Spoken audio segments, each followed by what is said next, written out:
Yes, yes, yes, yes. This series is not yet dead.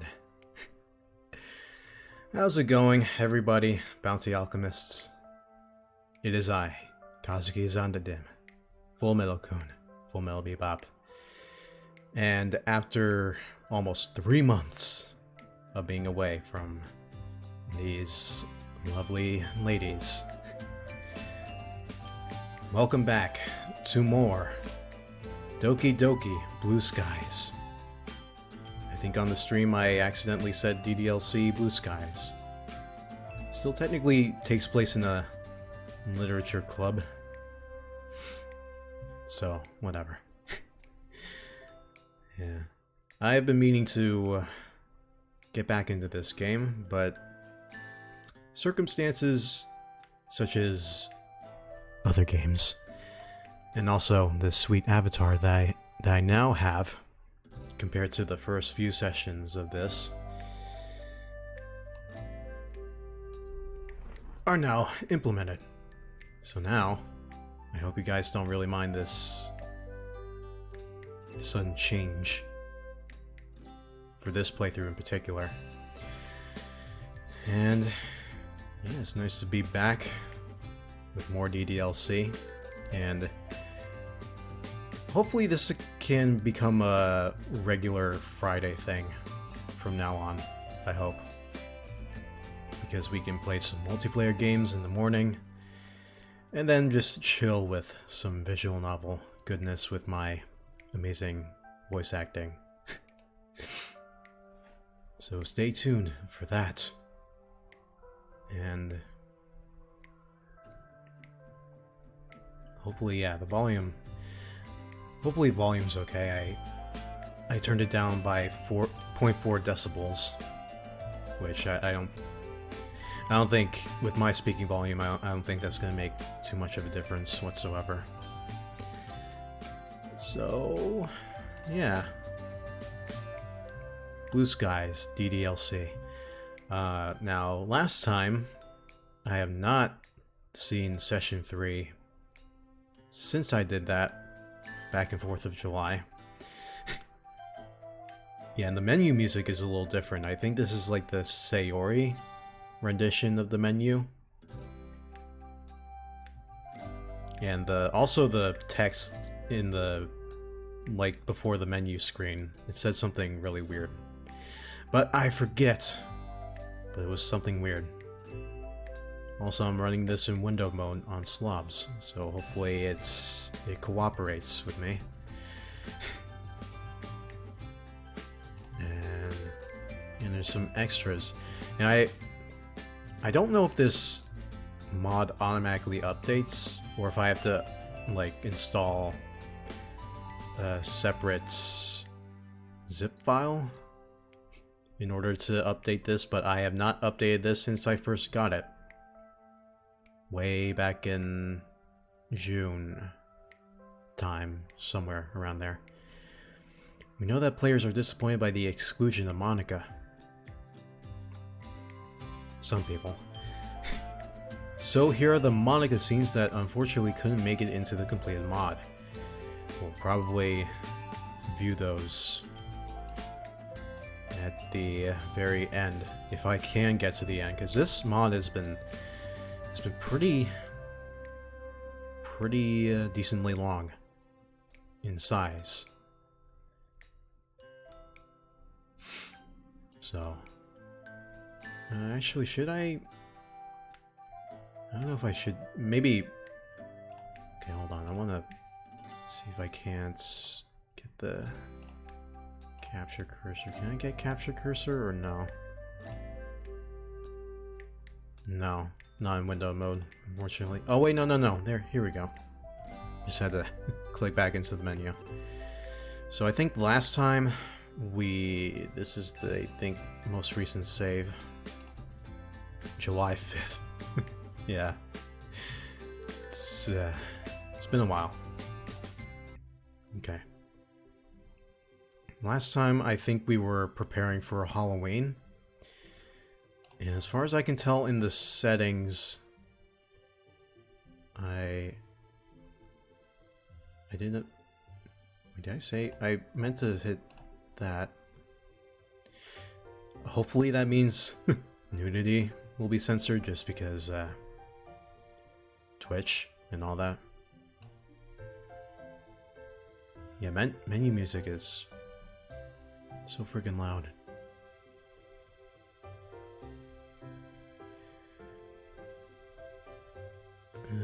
Yeah, I'll just have to adjust accordingly. So, I don't know what the nudity contains. If it's ecchi, erohe, or straight up hentai. But I actually do not want to skip Halloween. Hopefully that doesn't screw up my current playthrough here. Okay, so we're in class. And we just went, I think we just went shopping with Sayori before Halloween.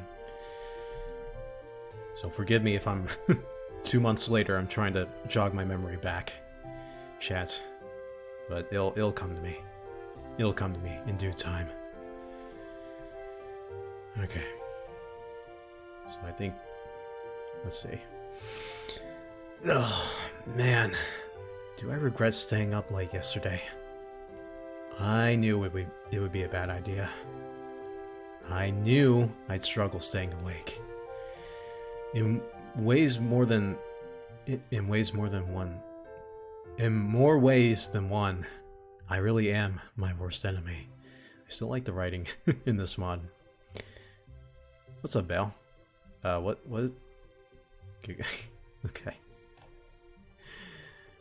Warily, I pull myself back to the land of the living, determined to make an effort to pay attention to Mr. Sakurai, who's going to reveal the next DLC character for Smash because of that one ad that leaked for Volume 2, the second character.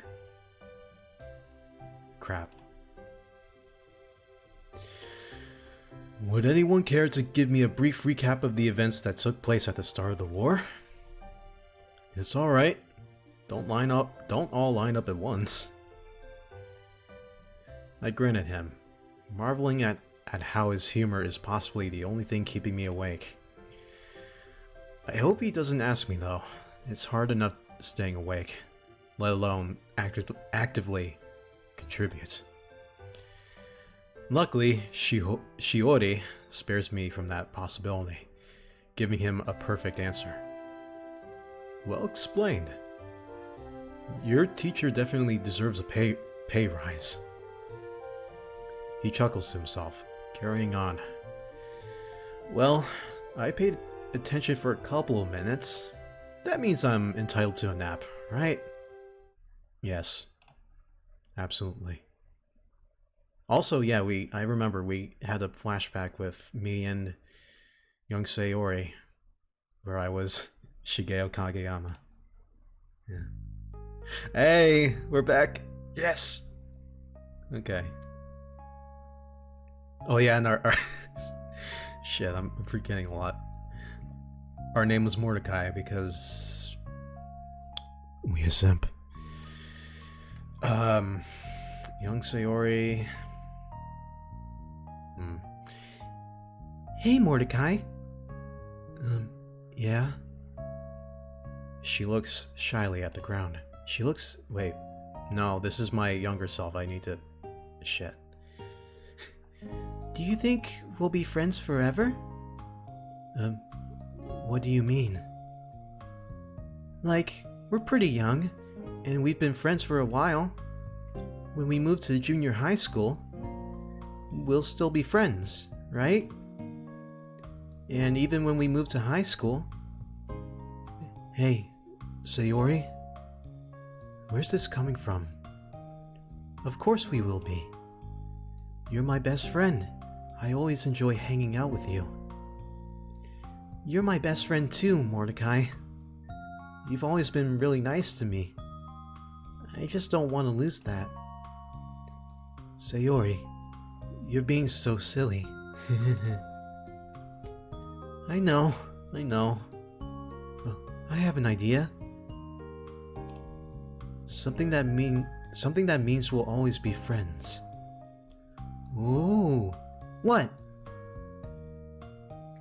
Oh god. We should get married. Married? But isn't that what grown-ups do?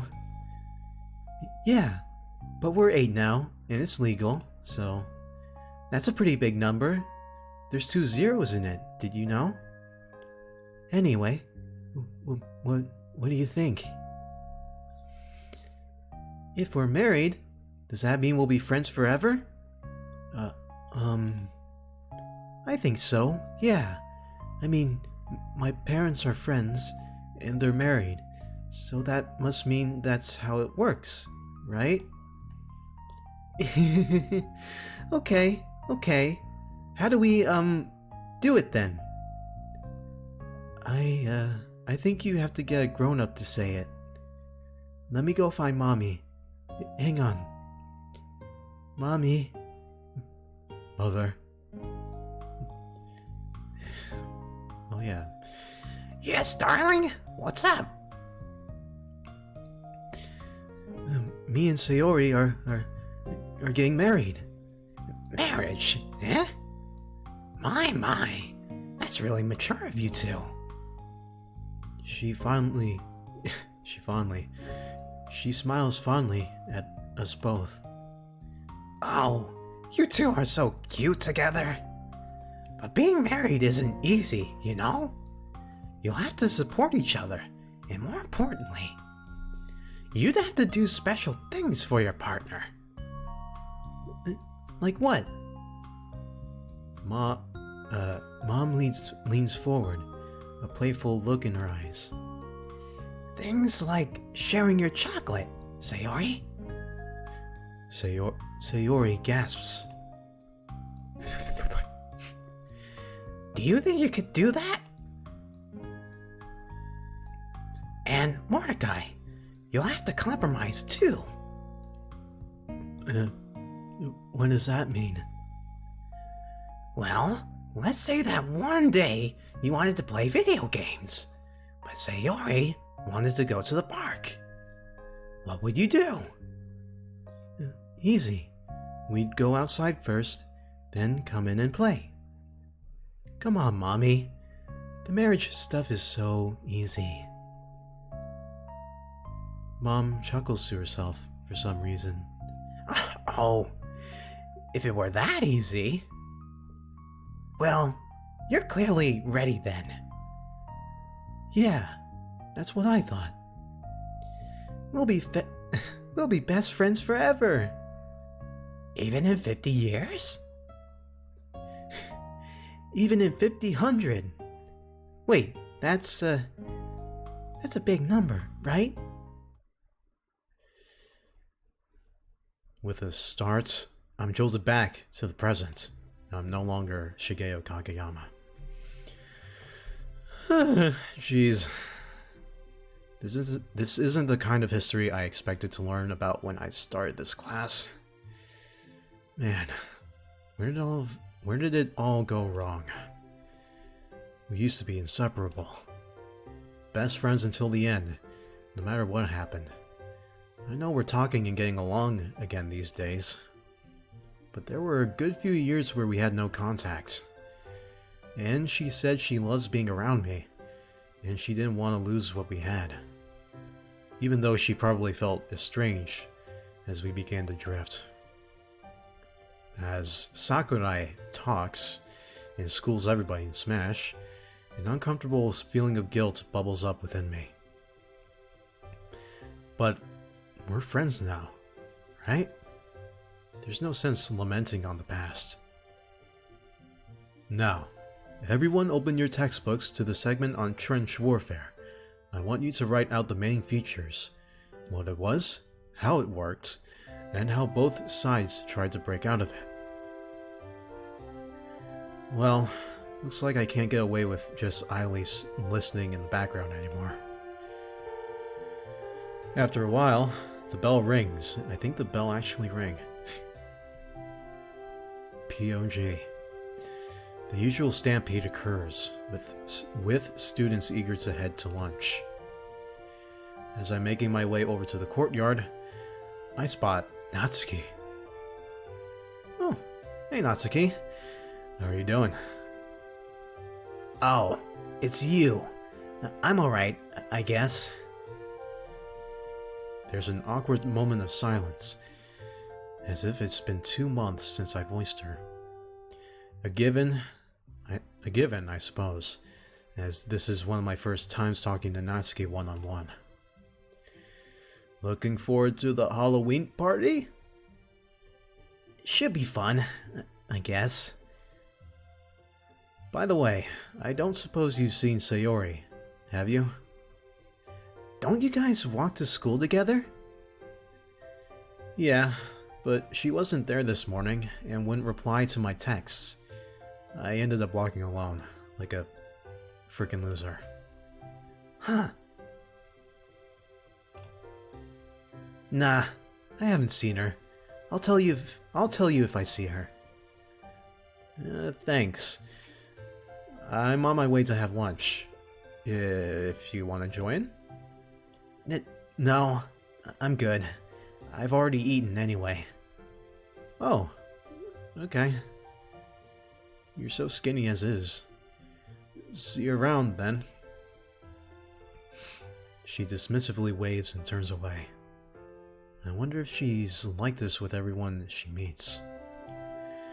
I don't have much time to ponder the question, as I once again spot Yuri on my way to the courtyard.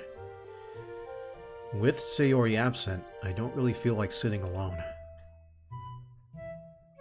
Yuri seemed happy to talk last time, and I can't imagine today would be any different. Oi! Yuri! Oh my god. Instant transmission, Yuri. Once again, my greeting startles her.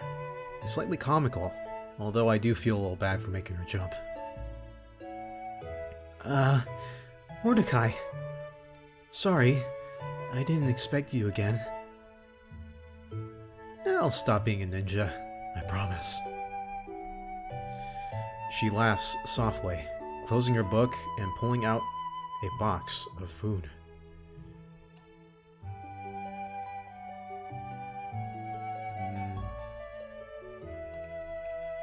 Here we go. Mind if we sit outside again? She nods and stands up. By the way, have you seen Sayori around? Sayori? Did she not walk with you? Nope. Didn't meet me in the morning. Didn't answer my calls. Just wondering if you'd seen her around or anything. I can't say I have. Apologies. No worries. I didn't expect you to have. I don't think she came to school today. Temporary lull in conversation feels a little awkward. Yuri isn't the greatest with leading a conversation or diverting a topic. She's fiddling with her hair, clearly thinking hard for something to say. Anyway, you know, I'm curious. What are your thoughts on Halloween? And what's your opinion on the movie? You know, given you like horror so much. Well, are you sure you want to know? I'd hate to bore you. Nah, not at all. Not at all. I asked you specifically, after all. It wouldn't bore me in the slightest. Well, to be truthful, while most people typically feel frightened by all the monsters and horror villains that come out to play, Halloween, ironically enough, makes me feel safer. Why is that? Not surprising. I feel like I belong, if that makes sense. That's not weird, is it? Yeah. Yuri, seriously, you don't have to worry about it. I'm not going to make fun of you or anything. I promise. What do you mean by belong? Well, it's a day where most people get into the spirit of horror. It's only for one day. It's a day where the macabre become the norm. I get a sense of belonging from it, because Halloween is typically comprised of horror stories, movies, etc. Although I'm not much of a fan of the commercialism. It detracts a little from Halloween's actual meaning. Oh, you mean all the cheesy bats, spiders, skeletons they hang up in stores? Precisely. Yeah, that's understandable. I'll admit, I'm not huge on horror, but Halloween's always been fun. Sayori and I used to prank each other, scare each other with stories, that sort of thing. Obviously, we haven't done that in a good few years. Another pang of guilt. Spending such a day with someone else. I imagine that would be wonderful to share. That's definitely something. We carved pumpkins together over the weekend. Yeah, that's what we did. We'll be bringing them to the club, actually, so you can check them out. I look forward to it. Back to your initial question, though. As frightening as horror villains can be, I would be hard-pressed to deny that their personalities or motives are interesting. Take Frankenstein's monster, for instance. The very fact it isn't given a name, and only referred to as the monster, makes you think it would behave like a mindless beast. Yet once it's created, it is unaware of its own identity, and even becomes frightened. It's even able to forge relationships with a family of peasants, and even saves a human girl. Yet it is continually misunderstood, even being shot for its efforts. Even after being mistreated by its creator, it still mourns the creator's death. Hardly the behavior and emotion you would expect a typical monster to display, don't you think? Well, I can always count on Yuri for a thought-provoking discussion, that's for sure. When you put it like that, I can definitely see what you mean. I guess just by labeling something as a monster, people automatically assume it'll behave like one, right? So in giving it a personality, and well, human emotions, it does make you question whether the monster is really, well, a monster. Definitely. It's honestly fascinating. The rest of the lunch break passes by in a blur. Before I know it, the bell has rung and it's time to go. Well, that's another day over. Sayori's been on my mind all day, no matter how much I try and distract myself. She's probably just ill, given the stuff she eats. Given the stuff she eats, I guess it was bound to happen sooner or later. Still, can't hurt to check for myself. Boy, Sayori? It's a me, not Mario. Was just wondering if you were okay, you know, because you didn't come to school today? There's a muffled shuffling as I hear footsteps slowly walk towards the door. Hey. You didn't have to. I just wasn't feeling well. That's all. I've been trying to sleep it off, so that's why I missed your calls. Sorry. No worries. Hey, what do you have? A sore throat? Fever? The not C virus? I've just got a really bad headache. And I'm feeling really dizzy. I can get some stuff from the pharmacy if you'd like. Should make you feel better. No, it's okay. I think I'll be fine. Don't you worry about me. As she's talking, I can't help but notice what a mess the room is. I know Sayori has never been on the neat side, but this looks worse than usual. Oh, you're taking medicine for your headache already? Huh? She frantically follows where I'm pointing to and swiftly hides the medicine packet in her pocket. Oh, those. Yeah. See? You don't have to get medicine for me after all. Right. Anyway, I'm sorry if I'm not in the mood to talk. This headache is a real meanie. If you don't mind, I'm gonna try and get some more sleep. See ya. Sayori. Wait. What is it, Mordecai? Look, I know you're concerned about me, and it's really sweet. But for once, can you just stop it? I'm okay. I'm just really tired and not feeling myself.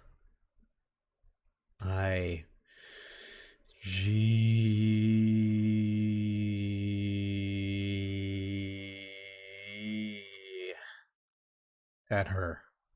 Hurt, and the music stops. I'm sorry. I didn't mean to snap at you. I'm just really not in a good mood right now. It's okay. I guess it's on me for worrying too much. Well, I hope you feel better soon, Sayori. The soft click of the door is my only response. There's something going on here that I'm not realizing. The nightmares, the days where she's not herself, the refusal to accept my help. But then the next day, she's totally fine. Back to her cheery self. Am I just overreacting? Maybe I do just worry about her too much. Thinking about it, if the roles were reversed, would I find her overbearing? Although I don't have anything to hide. Well, as Mom said, I have to give it time. So I guess all I have to do is wait. Hopefully it'll be that simple. For now I'll just play along with her and try to dial back my concern. As tough as that'll be. Oh yeah, these cute little loading screens. Those were a thing.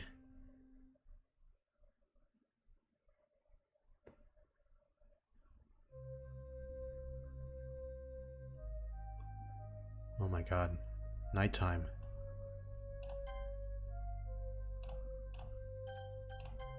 What is happening? Color swap from day to nighttime. Crap. The refreshing crispness in the air. The vibrant flurry of reds and oranges and yellows gently swirling down from the treetops. Is it Halloween already? Or is this another nightmare? It's definitely autumn. And with autumn comes Halloween. When I'm not into horror as much as someone like Yuri, I've always enjoyed Halloween. It gives a good excuse to indulge in all things horror, not to mention prank friends and enemies. Man, Sayori and I used to go all out on each other when it came to Halloween pranks. Speaking of, she's late, as usual. Sayori, there you are. Hurry up, or we'll miss out on all the fun. It is Halloween! Look at her! It's really cute. I wonder if that's supposed to be like from a specific series or something. That really is cute. I like it. Ah! I'm going as fast as I can. I took a little nap after school, so I was putting on my costume. A little nap, huh?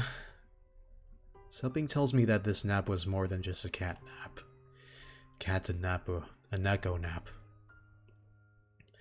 Well, you still look pretty nice, at least. A cowgirl, huh? Like the Halloween twist on it? Oh, shit. Liking the Halloween twist on it. Has a really cool vibe to it. You look great as well, Mordecai. Can I see what I look like? I haven't seen you in a costume for ages. It's really bringing back memories. Ah, thanks.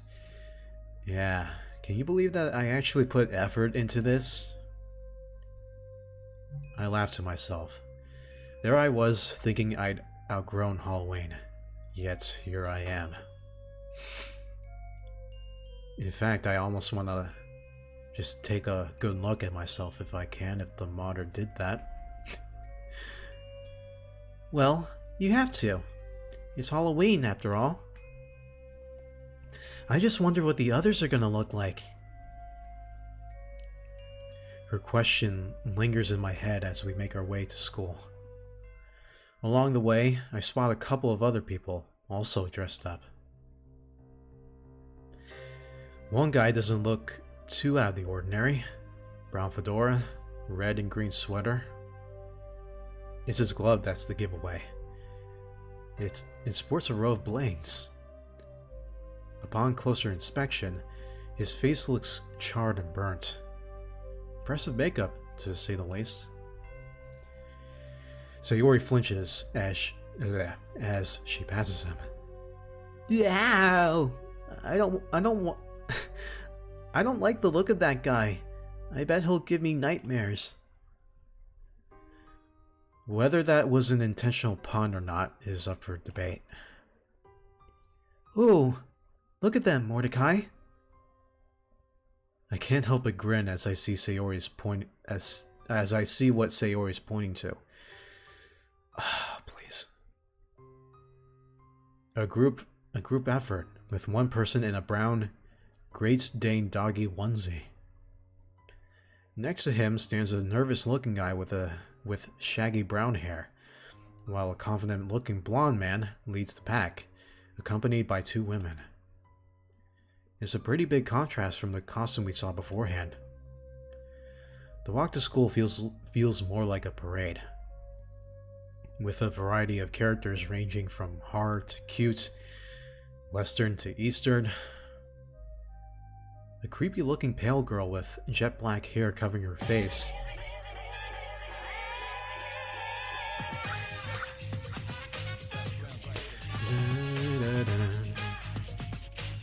Squish the ninja. You gotta stop doing that, man. You're bringing mass destruction wherever you're going. That's the second time, dude. Damn. Thank you. I appreciate it. Raid time! Space ninjas. Bouncy alchemists. You know what to do. Take cover. Is this a ddlc fan game? This is Doki Doki Blue Sky's fan mod. And it's over a million hours long. This is session 4. And it's Halloween time. So you're just in time for the for the fun. Oh my god. Thanks again. Never played any ddlc fan games or mods. It's... You love the original ddlc? Good. Very good. You like having harems as much as I do. All you have to do is go into your old pal Google, look up some mods, and the installation process is pretty simple. Just have to have a copy of the game. And there you go. Natsuki's best girl. I respectfully somewhat disagree. In my reality, it's either Sayori or Monica. I even have a poster in my room of Monica as we speak. A creepy looking pale girl with jet black hair covering her face ambles past us without a word. Sayori clings to me. Why do people have to dress up so scarily? Also, chat. Behold.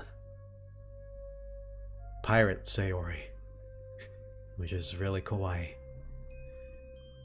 So Monica... Yeah, exactly, Squish. So Monica can always be with you. Exactly. Well, it is Halloween. I know. It's just that some of these costumes and the makeups are so convincing. I squeeze her hand gently as she squeezes mine a little too firmly.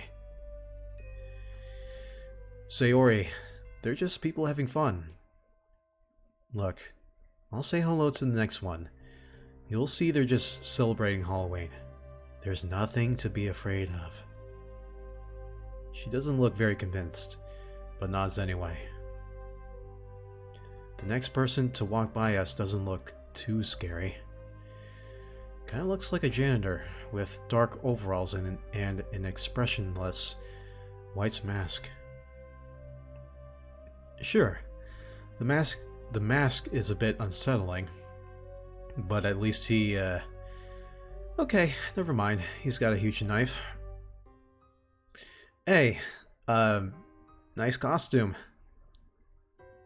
The masked man doesn't reply, although he does stop walking. Now he's just standing there wordlessly, looking at us both. I don't think this is doing Sayori any favors. You, on your way to a party? No response. He tilts his head as his fingers fiddle with the hilt of the knife. Well, Sayori tugs on my sleeve as the man carries on walking. Maybe he was a mime. Sure, let's go with that. The school grounds look completely different at night. With the lights out and the usual noises absent, the whole building has a totally different vibe. I can't help but shiver slightly as we draw closer. It's crazy how the hustle and bustle of the place really brings it to life. With all that gone, the sleeping school looks like the typical haunted buildings you see in horror movies. The windows, devoid of any light, are sinister and uninviting. The faint light of the moon basks in the grounds in an ethereal glow. Either way, we must be the only students who are breaking into school to celebrate Halloween. Hardly the most wild of places to break into, but the sight in front of me confirms that it's perfect for the festivity. Mordecai? Don't tell me you're scared, Sayori. Hey, you are too. I puff my chest out in a comedic display of faux bravado. Am not. She playfully rolls her eyes. If you say so. By the way, where are the others? I don't know who that is. Right behind you.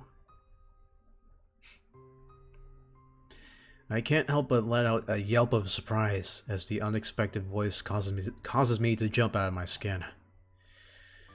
Meanwhile, Sayori is in a furious fit of giggles, shaking with laughter. Hey, what's so funny? Don't tell me you weren't scared either. I saw her coming. Oh my god. Look at Monica. She's from Little Witch Academia. It's her Akko cosplay. Sweet. Monica holds an expression torn between sympathy and amusement. Sorry, Mordecai, but it was too good an opportunity to pass up. You should have seen your reaction. I pull a face. Very funny. Nice costume, by the way. She does a twirl. Thank you. I wasn't sure what to go with, in the end. It felt weird, putting on a costume. I can't even remember the last time I did anything for Halloween. I'm guessing this is the first time you've broken into school, huh? You shouldn't be proud of that, Mordecai. Ah, come on, Monica. Where's your rebellious teenage spirit? You're a witch after all. Aren't they meant to get up to mischief? Yeah, come on. It'll be a lot of fun. No one will find out.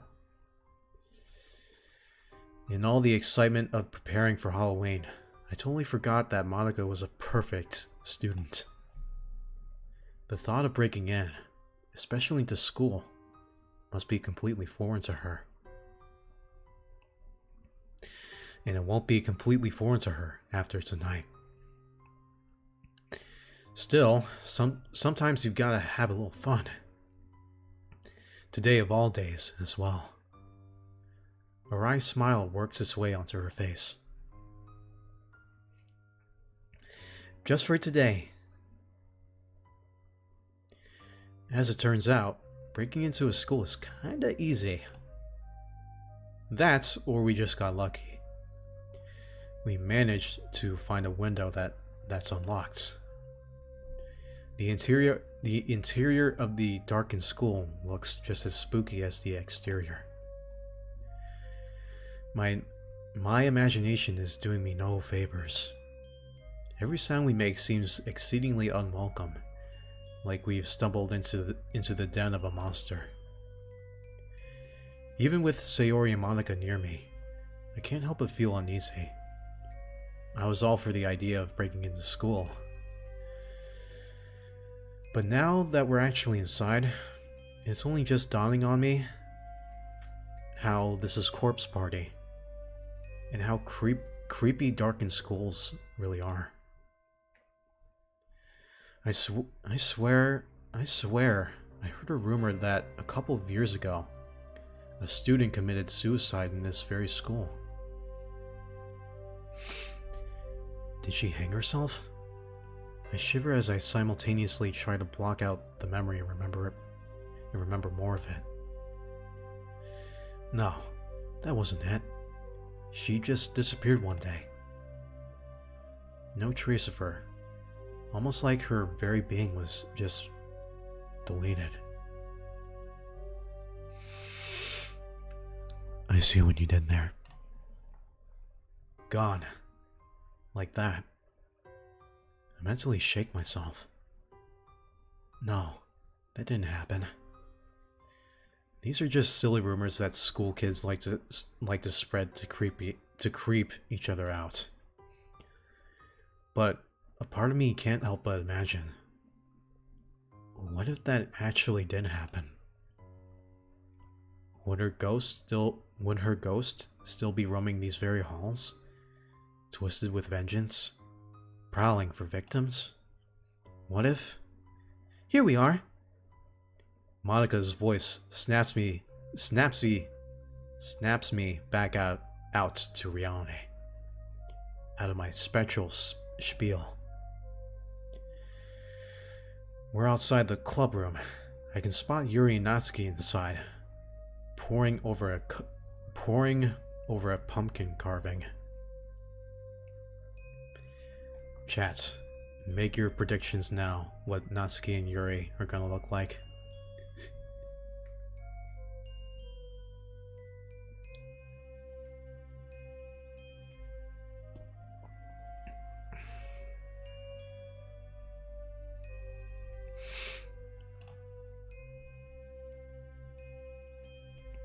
It's a shame we're doing it's a shame we're doing it in this room. Huh? Why? Well, it's Halloween, right? The classroom opposite to us is where that one student hung herself. I freeze as Monica winks at me, opening the door. Music. Look at those jack-o'-lanterns. Hey guys! You two look great. Oh my god. She's so pretty. Yuri blushes. It looks like she's gone for some sort of gothic vampire outfit, which, given her taste in horror and poetry, is a really good fit. Thank you, Monica. It is quite enjoyable to express my love for horror in this way. Poems are of course gratifying to write, but this makes a nice change. Sayori wanders over, trying to figure out what Yuri is meant to be. Are you, a vampire? Yes, a gothic one, in the vein of Anne Rice's vampires. It's not too dark, is it? Relax, Yuri. It's Halloween. It's pretty much a day dedicated to horror. It's fitting. I really like yours as well, Natsuki. Pretty spooky.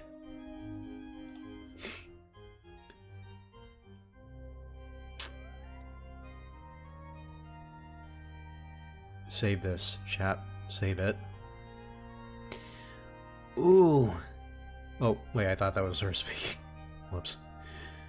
Ooh, that should be your name for today. Sayori, where the heck are you? Not spooky. Not spooky.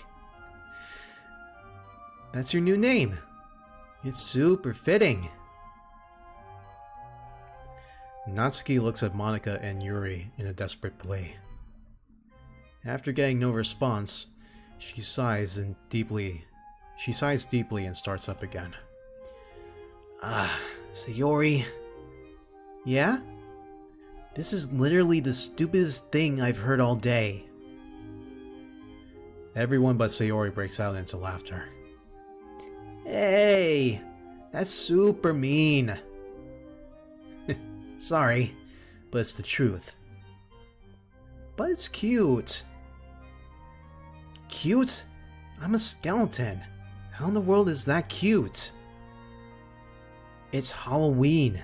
This day is supposed to be like the opposite of cute. Well, I won't lie. That's a pretty fitting name. Not spooky. She grins, pleased with herself. Sorry. Oh, come on. Yuri could have come up with a better nickname. Yuri?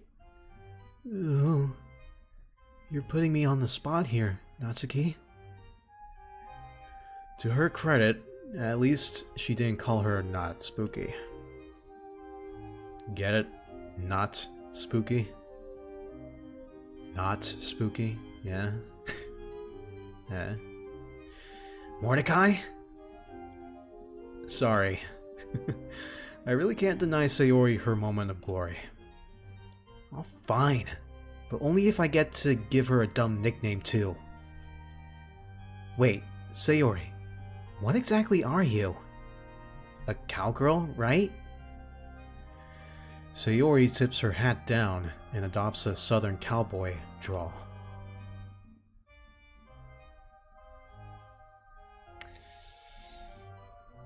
You play too much Overwatch, Modder. It's high noon. Well, not a very good one. There's silence for a moment.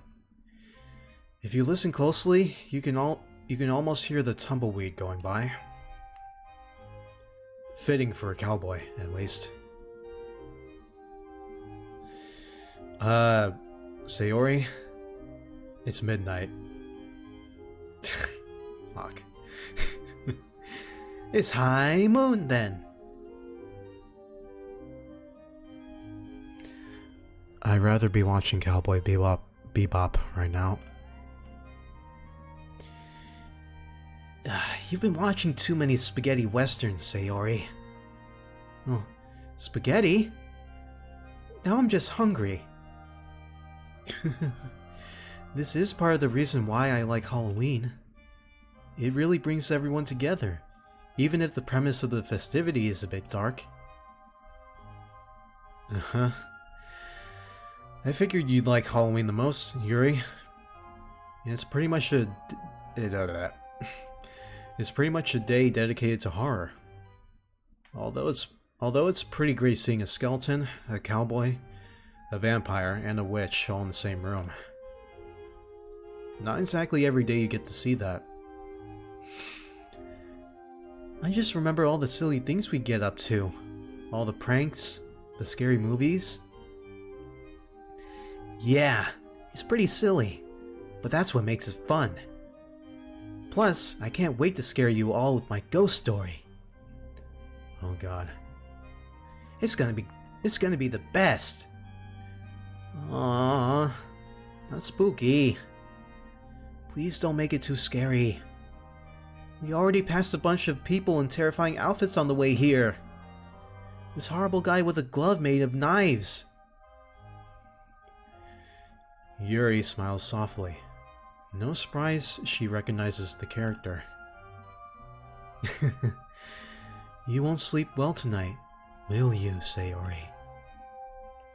Sorry, Sayori. Can't make any promises. We all share a collective laugh as Sayori pouts. Speaking of festivities, I brought something that I believed would contribute to the intoxicating nature of the mysticism of Halloween. It's rather decadent, but since it's a special occasion...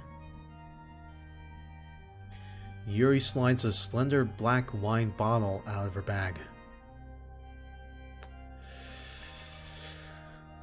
Oh boy. Oh boy. Its glass takes on an alluring shine beneath the fluorescent lights. I was able to find a nice Chianti. Chianti? Eh? Yuri? Is that apple cider, Yuri? No, I think that's wine. I've done something wrong again, haven't I? Ooh.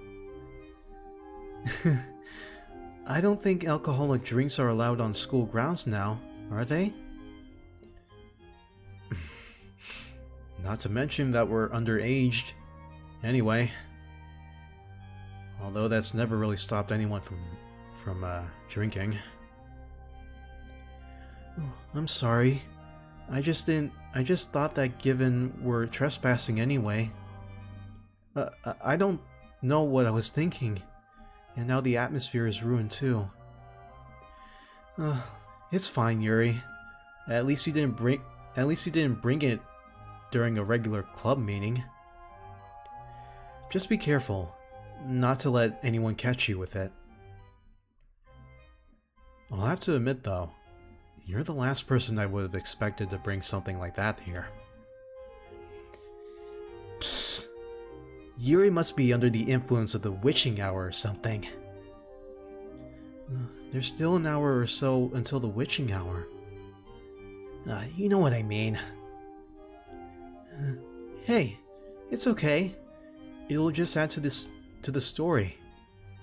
The story? Yeah, you know, the story that we'll be telling people later about tonight. Hey, you better leave that not spooky stuff out of it. Nope. Sayori! Not spooky! Alright, alright. Cut it out, you two. To be honest though, I am a bit curious about how the wine tastes. Oh, come on, Monica. Aren't you supposed to be the responsible one here? You're right. She casts a wistful gaze at the wine as she says that though. She wants to get hammered. Sayori and Natsuki seem to be glancing at the bottle curiously as well, while Yuri hesitantly stows it back in her bag. Okay, everyone. Let's move along to the main events, shall we? Who wants to share their poem first?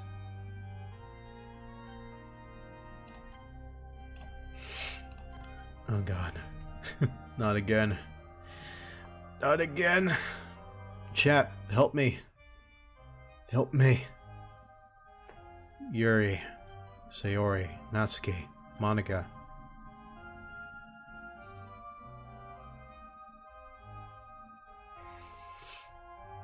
Help me.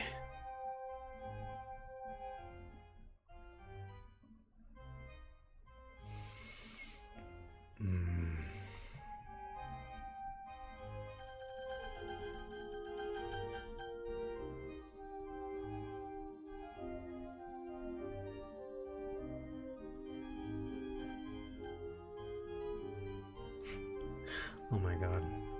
I'm listening to the music more and more.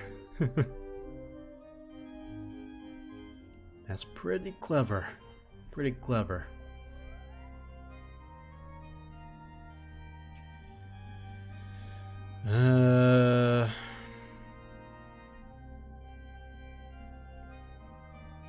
Let's start with Monica. Oh well. So we're just gonna read these poems? Reverie. I wake up. Cold. Black night. Silent and still. I fall to my knees. Splinters in my hand. Dust in the air. Cold. Where am I? I reach for the light I need. Is it there? The switch is pressed. I feel the warmth on my face, in my hands, in my arms, and I wake up. It's dark all over. Cold. Silent and numb. I reach my hand out. I have no eyes to see, but I can feel it. I press the switch. The warmth fills me. The dark comes again. I die again. I wake up. Noise in my ears. Voices? Cold. I reach out and feel. Nothing. Where is it? Wasn't it real? Wasn't it here? Everyone reaches, but nobody can touch it. The dark comes again. We all die again. I wake up. Here again?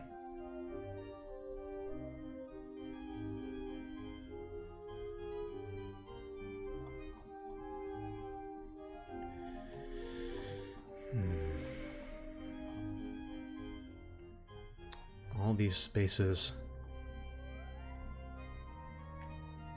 All them spaces.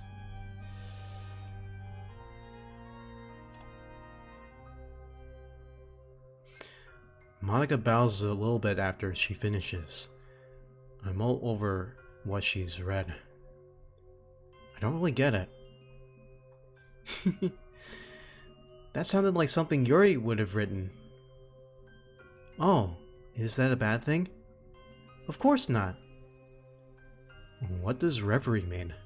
I don't think I've heard it. I don't think I've heard it before.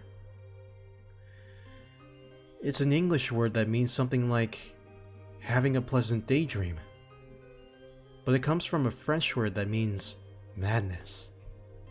Appropriate for Halloween, isn't it?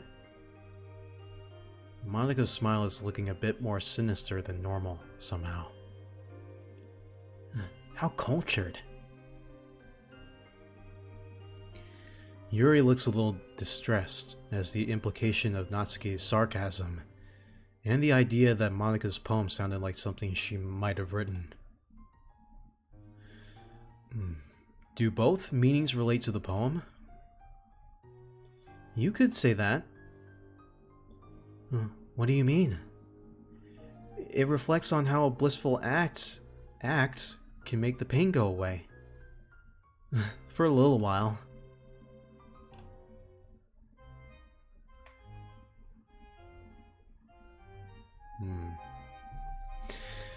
Yeah, I never really understood what reverie meant either, honestly. Yeah, well, we'll leave not spooky for last. You're right. Ethereal.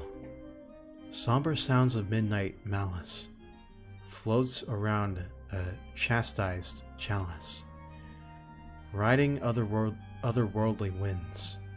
Letters torn from nails pinned. A looming figure takes my hand, leading me through with sympathy canned. Cumbersome weights ride my shoulders, with the serenity of falling boulders. Their words are muffled by lament. False reassurance fails to dent the fierce facade of fleeting fear. Time is lost, no longer here.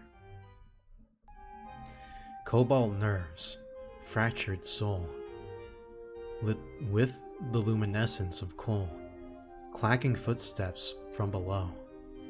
Echo, echo, echo, echo.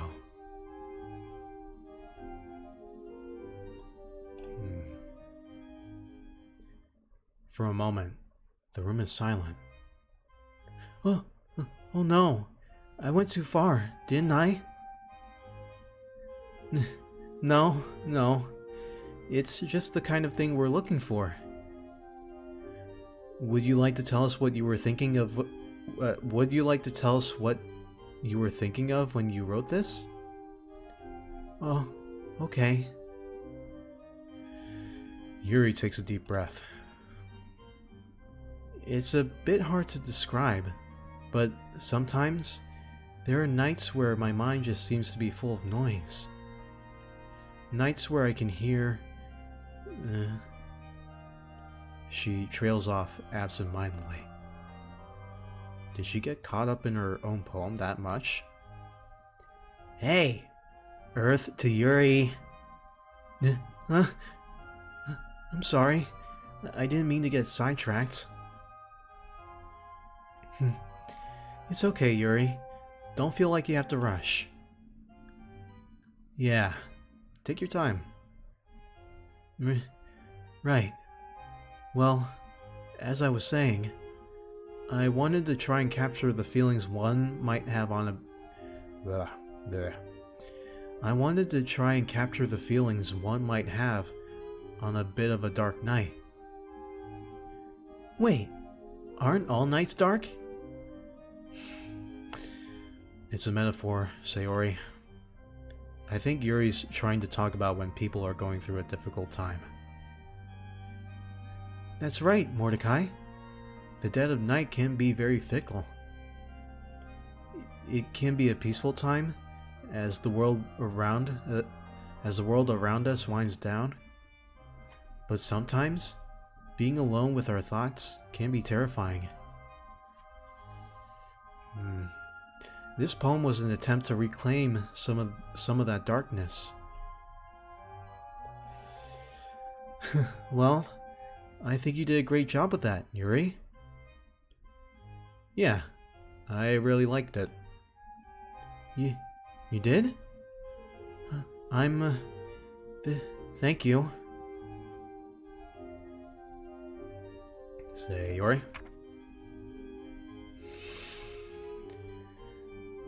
My old friend, there's a dark and hollow thing that follows close and to me clings. It sticks to me and turns in turn, when I spin around and discern. In the dark, in the deep, the faintest shape that it keeps. It goes away when sunlight shines. The sun shines sweet and warm and kind. But does it really? Is it gone? Or does it secretly keep on? Is it really hiding there? Staring from beneath the chair? Glaring from atop the stairs? Nowhere but yet everywhere? In the corner, in the gap, I stare in and it looks back. Weighing, weighing, weighing down. Draining, draining, draining out.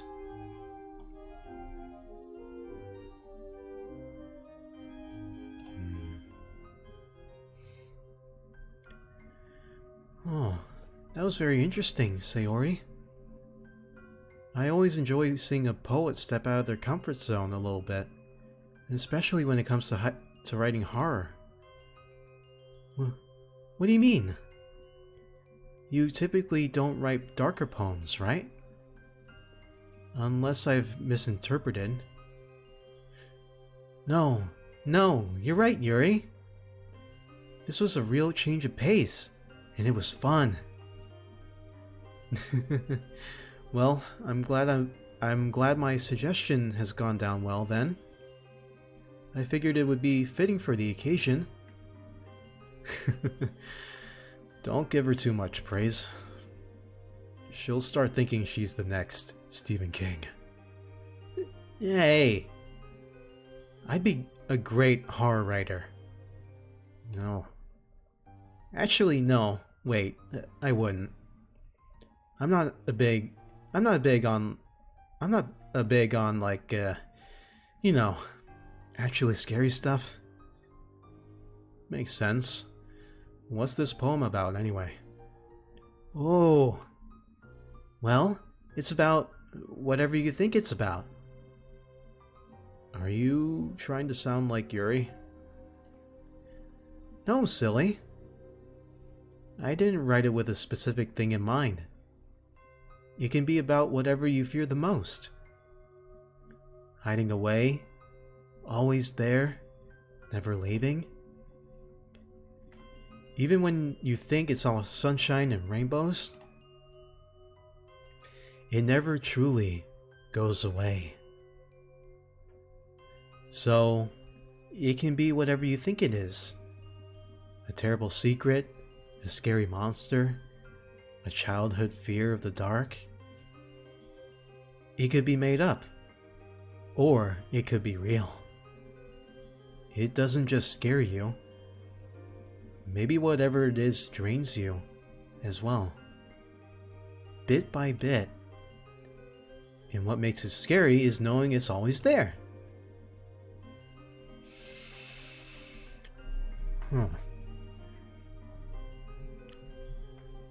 Very, very, thought-provoking. Holy crap, I'm gonna have nightmares tonight. It's safe to say that no one expected that from her. The temporary silence in the room confirms that.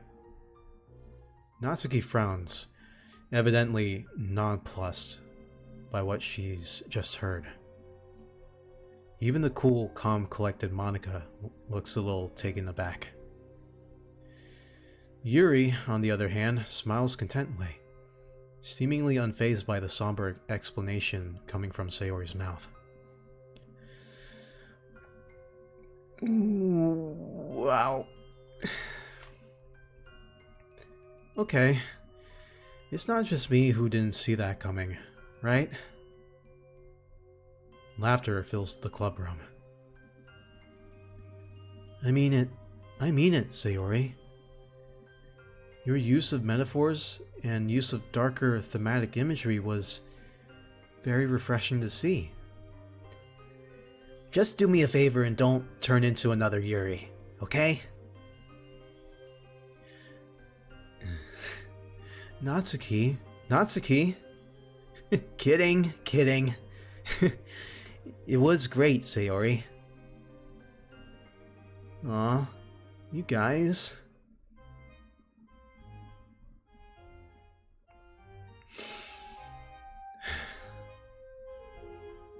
That really is terrifying to think about. And also, wallpaper. And last but not least, not spooky. The dark.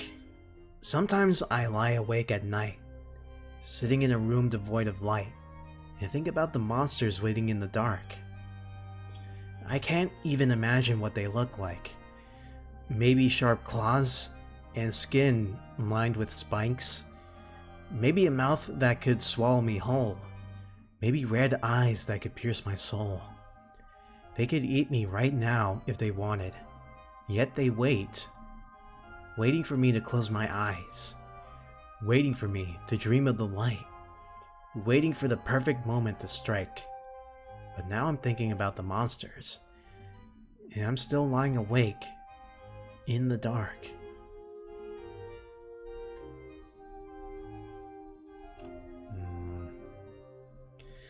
Yeah, I know. It's not great. Actually, I quite like it, Natsuki. It's pretty obvious that horror is something out of your comfort zone. But you did an exceptional job at combining your style of writing with horror. Fear is a very complex emotion, so it's a challenge putting it into simple words. But I'd say you did quite well. I would have to agree with Monica. Fear isn't something that is meant to be completely understood. The complexity behind what a person fears and why they're afraid of it is almost unfathomable. Your poem is about a fear of the dark, or more specifically, a fear of the unknown, yes? Yeah? Just, I don't like not knowing what's there. I don't like not feeling safe. My poem is all about how your imagination plays tricks on you when you're in the dark. You know there's no such thing as monsters, but like, you can never be completely sure. That's what scares me. That uncertainty. Oh, I can relate. But as I was saying, it's certainly a feat encapsulating something as complex as fear into 4 simple stanzas. Natsuki smiles proudly. What can I say? I'm good at what I do. Yeah, well done, not spooky. Sayori, if you say that one more time, I'll... Anyway, moving on.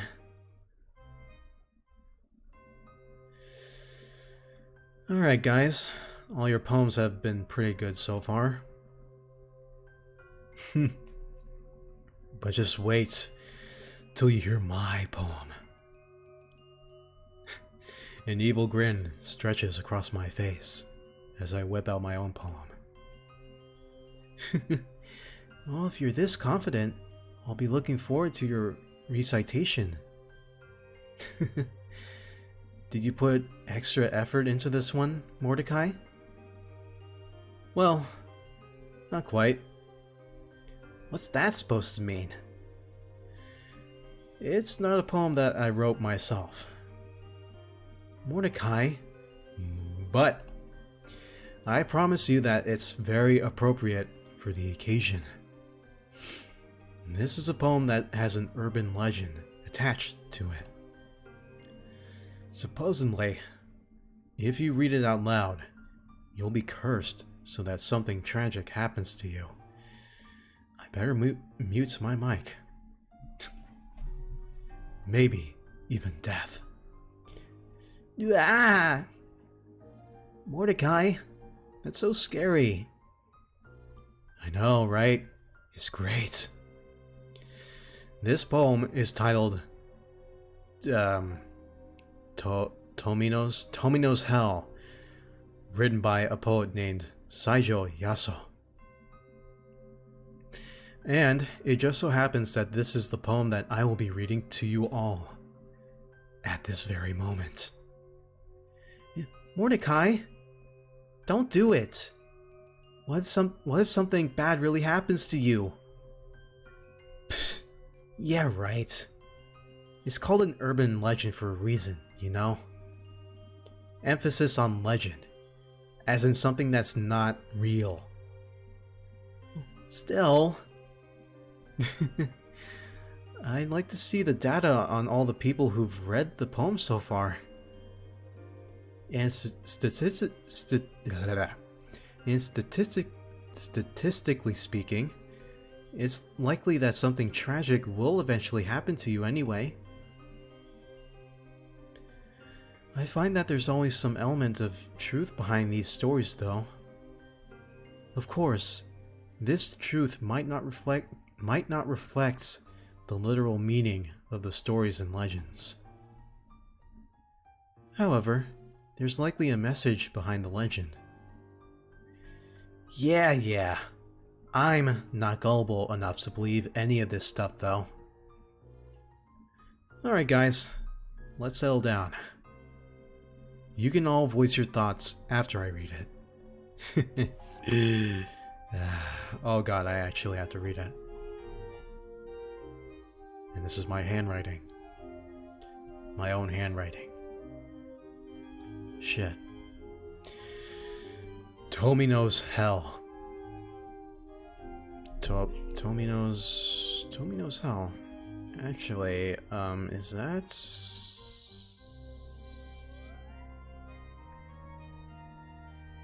Oh yeah. Apparently it's actually a real poem. Oh my god. I didn't know this. Chat, if something bad happens to me while I read this, then I love you all. Tomino's Hell. Elder sister vomits blood. Younger sister's breathing fire. While sweet little Tomino just spits up the jewels. All alone does Tomino go falling into that hell. A hell of utter darkness, without even flowers. Is Tomino's big sister the one who whips him?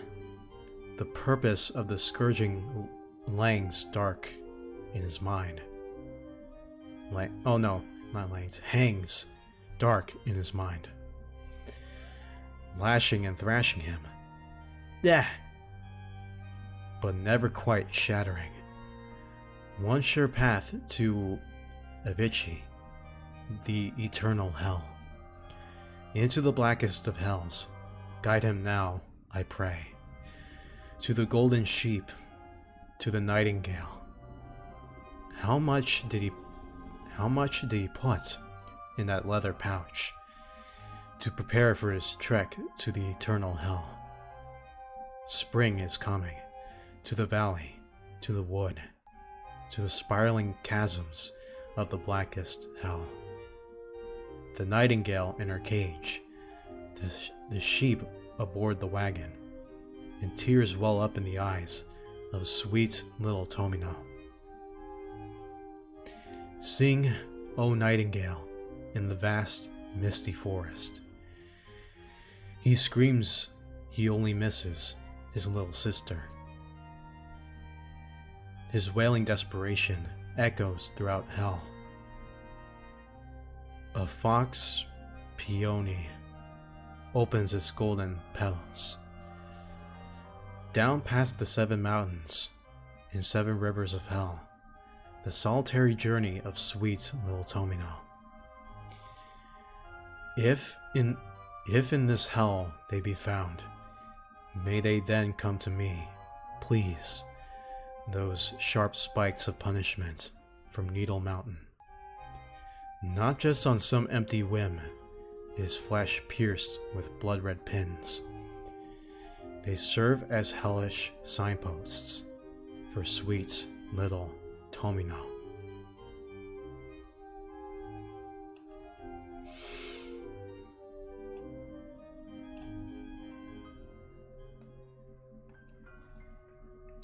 I'm still here. Huh?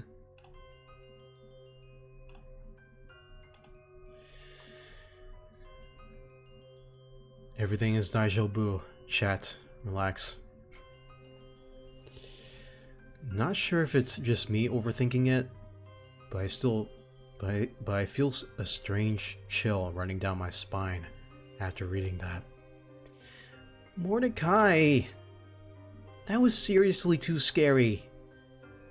It was all daijoubu.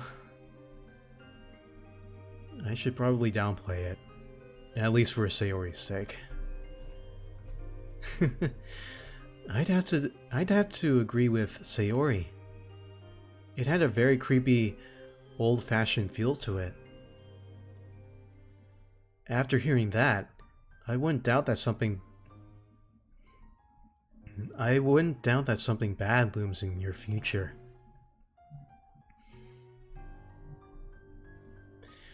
Monica? Personally, I found that poem quite beautiful.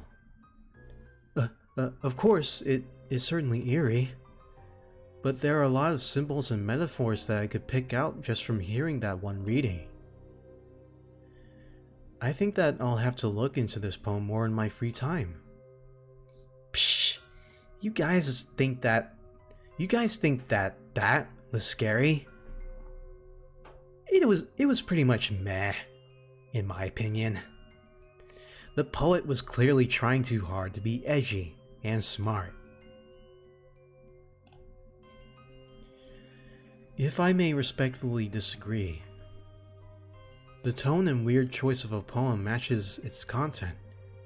It's not written that way simply to be edgy. After all, if I understood it correctly, Tomino was banished to hell for murdering his own parents. Eh? How'd you get that out of the poem? Well, it mentions that Tomino is on the way to Evishi, the lowest of hells in Buddhism. And killing one's parents is one way that you get sent there. Oh, well, whatever. I still don't like it. Well, you guys can agree to disagree.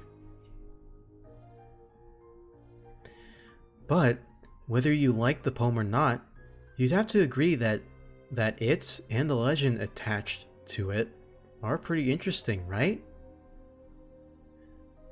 I mean, I guess. Mordecai, I'm gonna have to keep a good eye on you from now on. Just in case the legend comes true.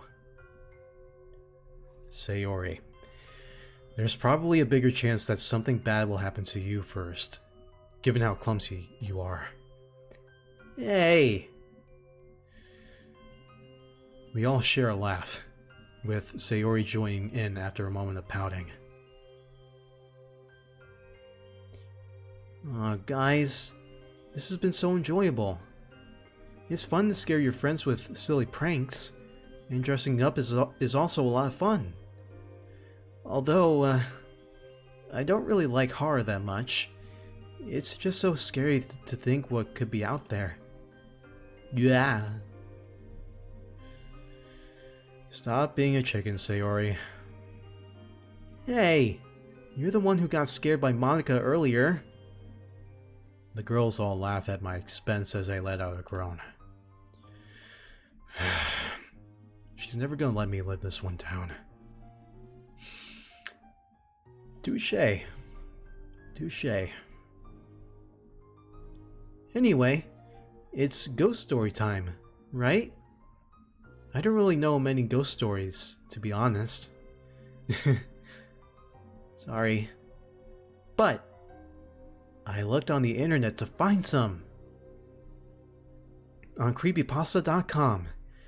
Most were super long, Like this one about, what was it? Some kind of sleep experiment? Sayori, you're rambling. Oh, oops. Sorry, I'm new to telling scary stories. I'm curious though, guys. What sights or sounds scare you? I'll be honest with you.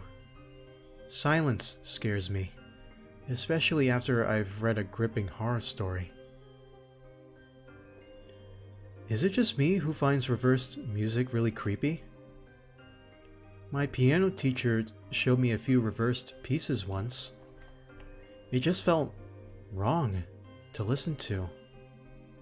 Especially when there's vocals. You start hearing things that aren't there.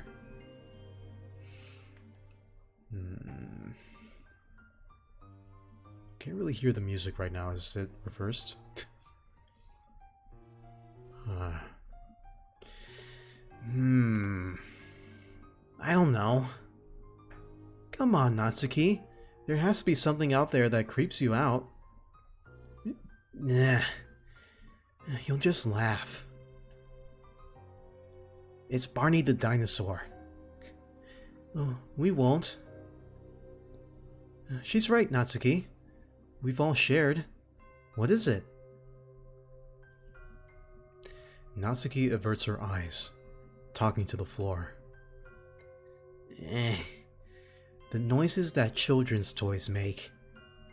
It's like when I'm home alone and I think of like a Jack-in-the-Box playing by itself. It'd creep you guys out too.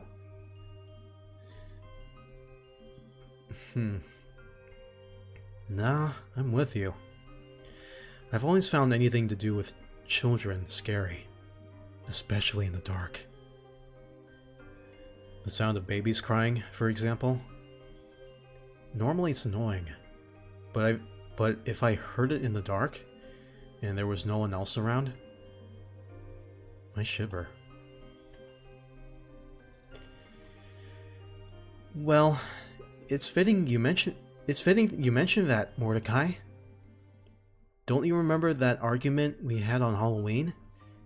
Back when we were like 10? No. Sayori, where's this going? We were both on our way to a Halloween party. It was pretty quiet out, so you could hear everything. I heard... did I hear that? You could hear everything. I heard the sound of a baby crying. But it wasn't coming from inside anyone's house, or anything. There weren't many people on the streets either, and it definitely wasn't one of them. It was coming from down a dark alleyway. A chill runs down my spine, as I remember exactly what incident she's talking about. I remember I wanted to go out and investigate. I was scared it was a toddler in danger. But you didn't let me. You were too chicken to... Hey. Okay. We were just in a rush. But anyway, pretty creepy, right? I guess I can kind of see what you mean about babies crying being creepy. I was a bit scared myself. Looking back, I'm glad you convinced me not to go. Guess being a wimp has its perks. Huh.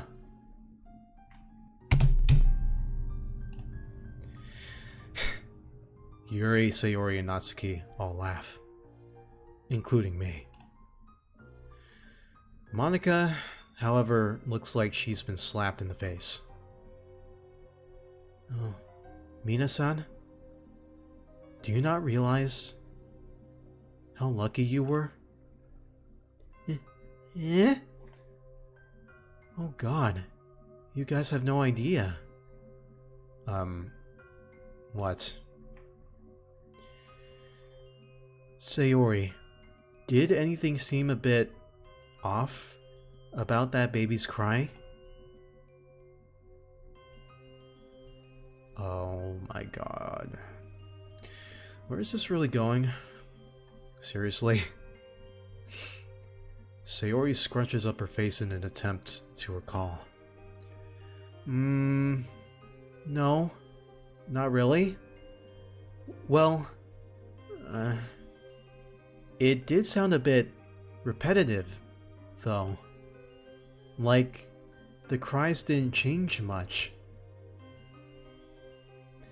Monika's voice shakes as she replies. Guys, that's what serial killers do to lure out young women.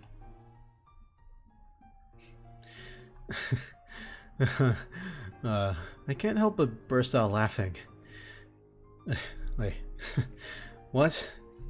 Pretend to be babies? Come on, Monika. You had me going for a second there, but you kinda ruined the punchline. She looks straight into my eyes. No, Mordecai. They record a clip of a baby's cry and hide the speaker in a dark place. They prey on women's maternal instincts because they know they're attracted to the sounds of infants in distress. The laughter dies on my lips as a cold, sickening silence takes its place.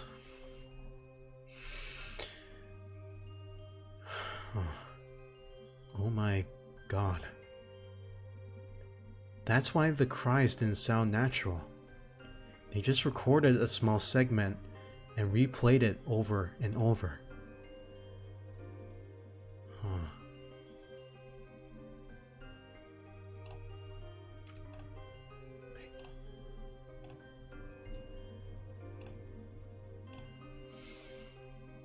It all makes sense now. The unnatural cries in the dark alleyway. The meticulous, calculated effort to ensnare an unsuspecting victim.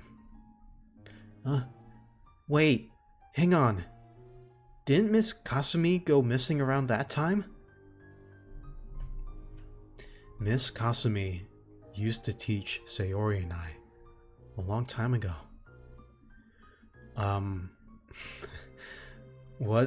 What happened to her exactly?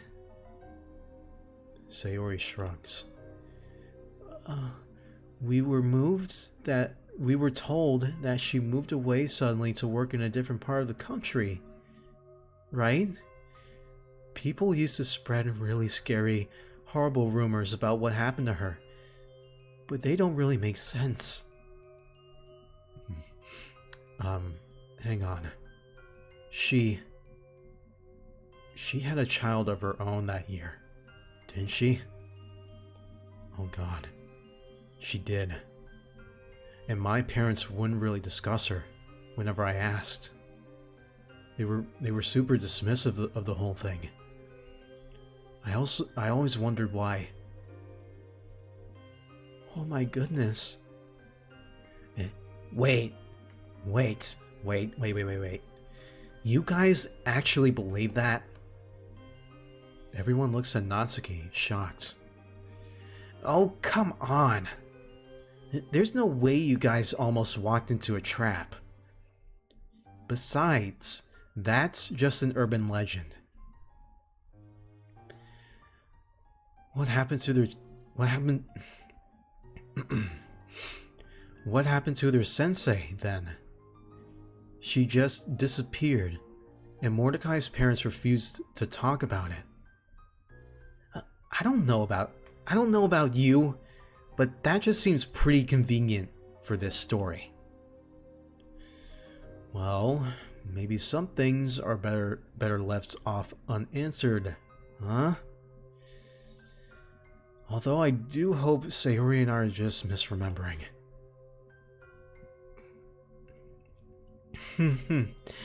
Well, on that cheerful note, how about we move on to the next story?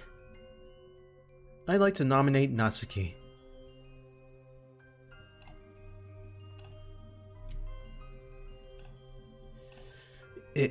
My story? Natsuki, do you not have one?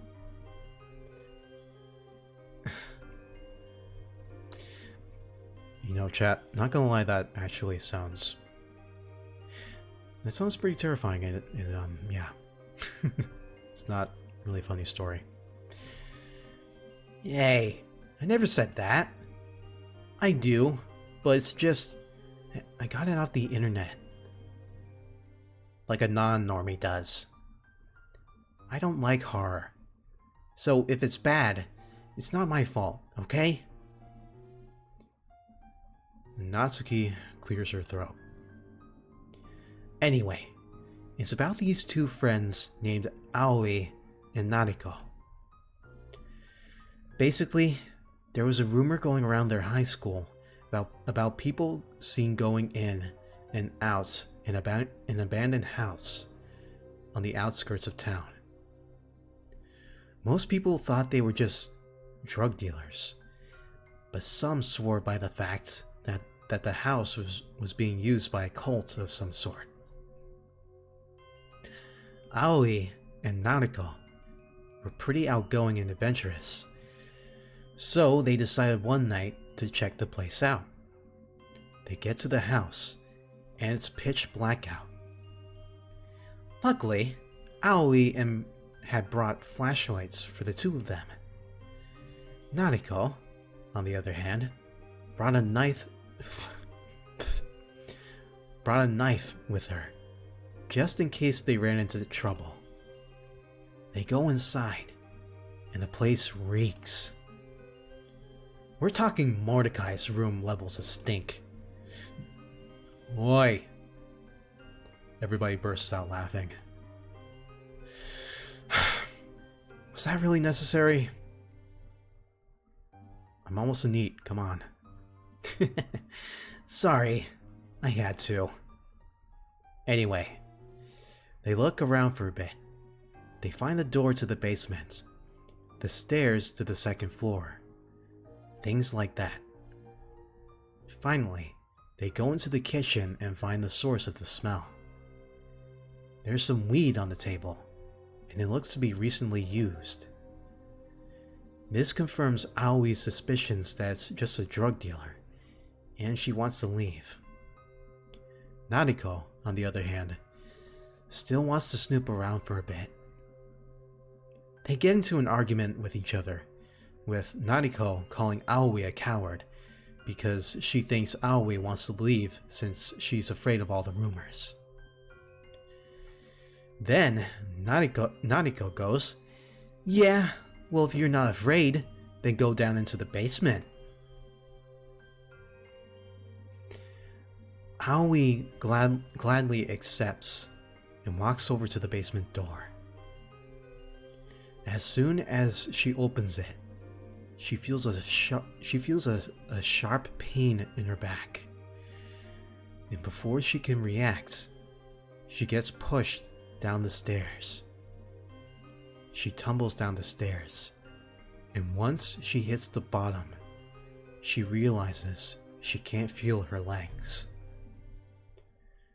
Her vision is blurred, but she can barely make out a figure standing at the top of the stairs with a knife. The last thing Aoi hears before she passes out is Nariko's footsteps as she descends down the stairwell, and an old, grizzled voice say, This one will do nicely." The very next day, Nariko and Aoi call in sick. It's kind of a shame, really, because they miss out on all the talk about how someone heard strange animal-like growls coming from the old abandoned house on the outskirts of town. So, yeah. Hope you liked it, or whatever. Well, what happened to Nariko and Aoi at the end? They didn't die, did they? Use your imagination. Well, nice story, Natsuki. cults usually provide good fodder for horror stories. Indeed, I have read quite a few novels involving cults. Doesn't Portrait of Markov involve something like that? Something similar, yes. Well, speaking of Yuri and horror stories, how about you go next, Yuri? Me? Alright then. Give it your best shot. You're walking alone one pale autumnal night. The moon is graceful, casting her light down below like snowdrops. As you continue down your path, something shambles behind you. You turn around to look for what it might be, but all you see is a cluster of leaves, rustled by the pale air. Slowly returning, you notice the lights in every house around you going out, then flickering before fully extinguishing. With tentative steps, you advance towards one of them to investigate. Just as you're about to reach the window, you hear something snapping behind you. A broken twig is all that remains. Uncertainty floating around inside your head. You unconsciously start walking faster, away from the suburbs. Eventually, you find solace in silence, the only sound being your heartbeat. It's quiet. Nothing bad seems to be happening now. In fact, nothing at all seems to be happening. Confused, you look around and see that you're in front of your house in the street. No one is stirring, nor are there any lights. Gently pacing towards your house, you go through the door. The lights are on, the television is on, but no one in sight. This is unusual. You were expecting your parents to be home tonight. Had they gone out without telling you? No, that couldn't be it. They always let you know where they'll be. You pull out your phone and open up your contacts to give them a call. However, no one is registered in there anymore.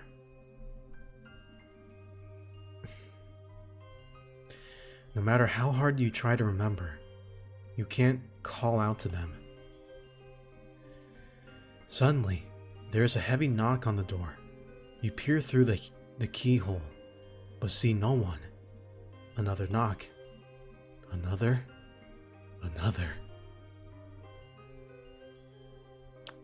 God's giving me flashbacks with her creepy eyes. You cautiously open the door, but there's still no one there. No one anywhere. How did this happen? Why are you alone, in the piercing silence? Silence so loud, it fills the air. You do not know, and there isn't any way for you to find out. That's it? What a dumb story. Nothing even happened. Where were the scary monsters and stuff?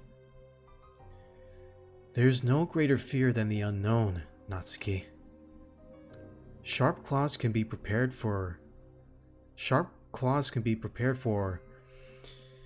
enigmatic silence cannot. What's more fearful? Something you know is coming for you? Or feeling safe when you're in fact not?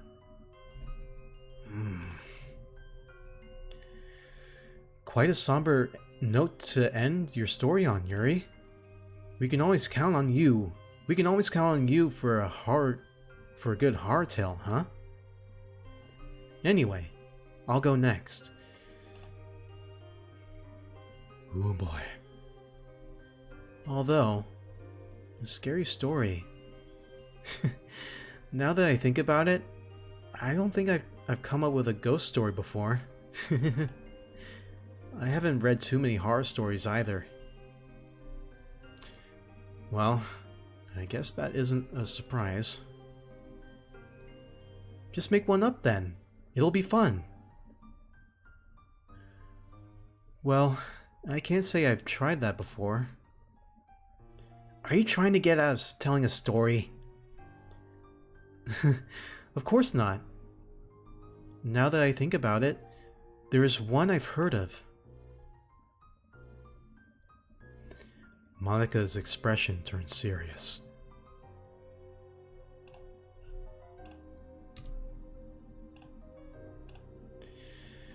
The mood in the room turned serious. She uses the same intensity she did for when she read her poems, and everyone quiets down. A number of years ago, Tanabata had come along as it does every year.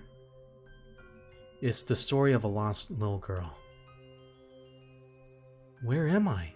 she cried. She cried and cried, hoping desperately she could find someone to help her. But the little girl was alone.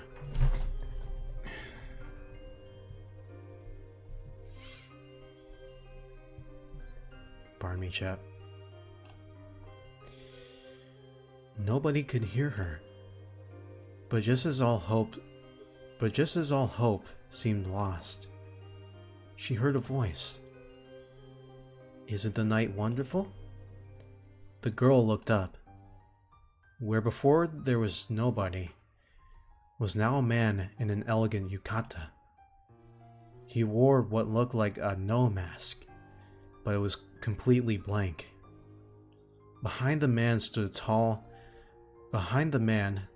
stall, masks and lanterns of all sorts hanging from it. "How rude of me," the man admonished himself. "Welcome, dear customer. Your heart seems unhappy.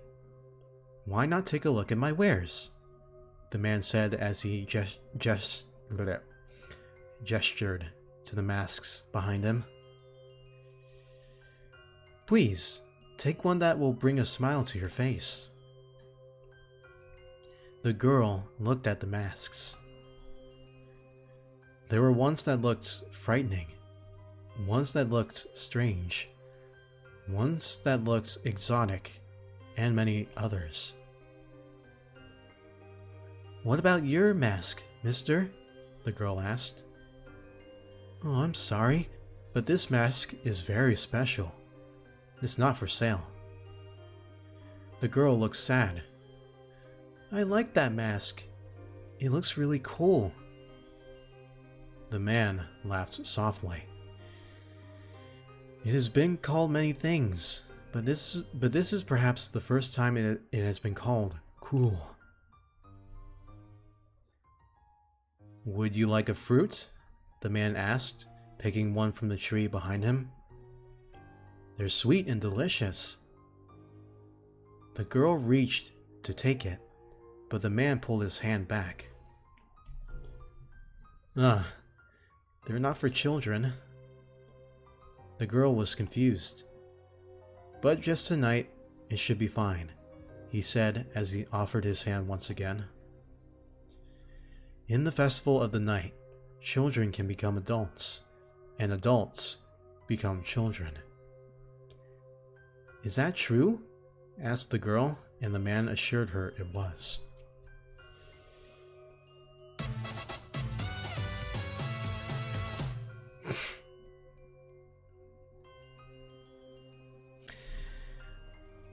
I would simp for Natsuki. Thanks for joining the Bebop. I appreciate it. The girl took the fruit and bit into it. It was unlike anything she had tasted before. It was almost overwhelming, but the flavor was wonderful. "It's good," the girl said happily. The man laughed again. "I'm glad you think so. There's plenty, so please eat all you like." As she ate, The man took down the mask. What about this one? The girl took the mask. It looks like me, but she looks like a princess, the girl said in awe. Do you like it?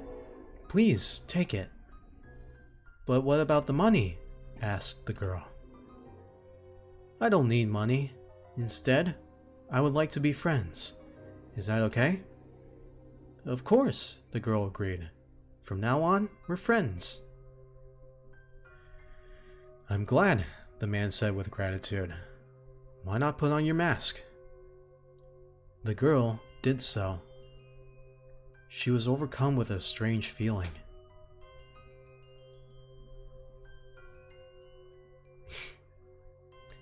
Is that and a positive thing?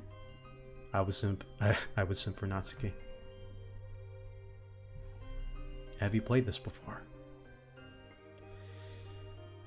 Why is it? She asked. At last. Long have I dreamt of this moment. My dear, my Eve, my only friend. The man smiled beneath his mask as he spoke as the light of the stars began to fade. For it is the nestival. For it is the festival of the night, where children become adults, and adults become children. Let it be known.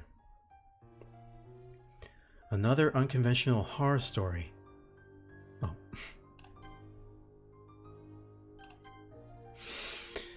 Another unconventional horror story, I see.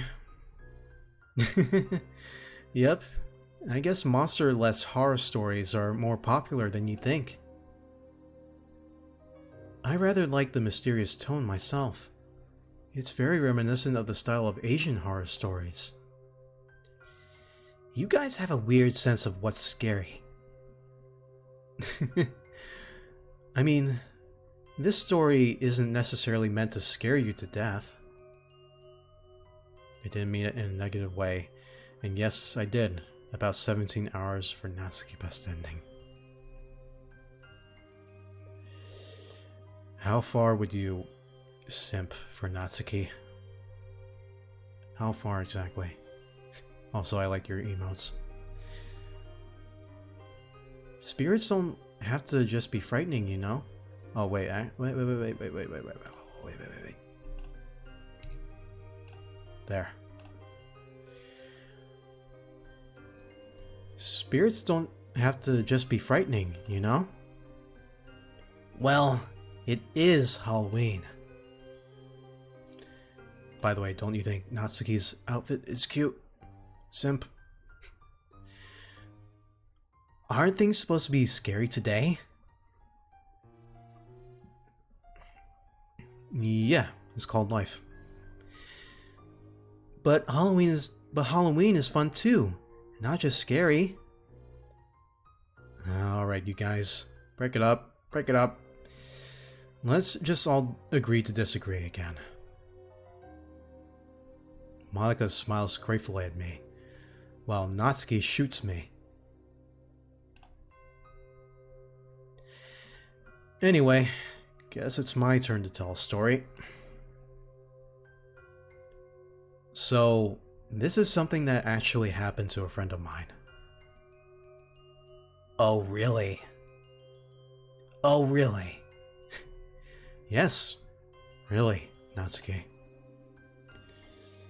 So it happens to Sayori then? Huh? The story's about me? Is that true, Mordecai? What's... No, it's not. Let's just get on with the story, shall we? Right. Thank you, Monica. Anyway. So, this friend of mine lived alone in an apartment building. He lived in the downtown area and loved to party all night. And one night, he was out as usual. However, when he stumbled back home in the early hours of the morning, he realized that he lost his keys and was locked out of his apartment. So, he ended up having to call his landlord, who was pissed at having to wake up in the middle of the night to let him back in. But, in the end, he was able to get home safely. So that's all that matters, right? I can certainly relate to that comforting feeling.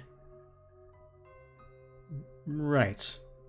But, when he got inside, he noticed that his keys were actually on his nightstand. So he didn't lose them after all. They weren't there weren't an extra set that his landlord lent him? Nope. He was able to recognize them by the keychain he attached to it. So, that's it? Pretty much, yeah. What's so scary about that? Guess you haven't realized it yet, huh? What do you mean? She knows. The apartment was locked when it got back. When he got back, right? Yeah, I got that part. But his keys were still in the apartment. So, how do you suppose he locked them in? Huh? Someone must have gone into his apartment and placed them inside, then locked the door themselves from the inside. And the only sets of keys were oh, wait. Someone must have gotten into his apartment and placed them inside, then locked the door themselves from the inside. And the only sets of keys were my friend's and his landlord's. So, whoever it was who brought his keys back was still in the apartment when he got home.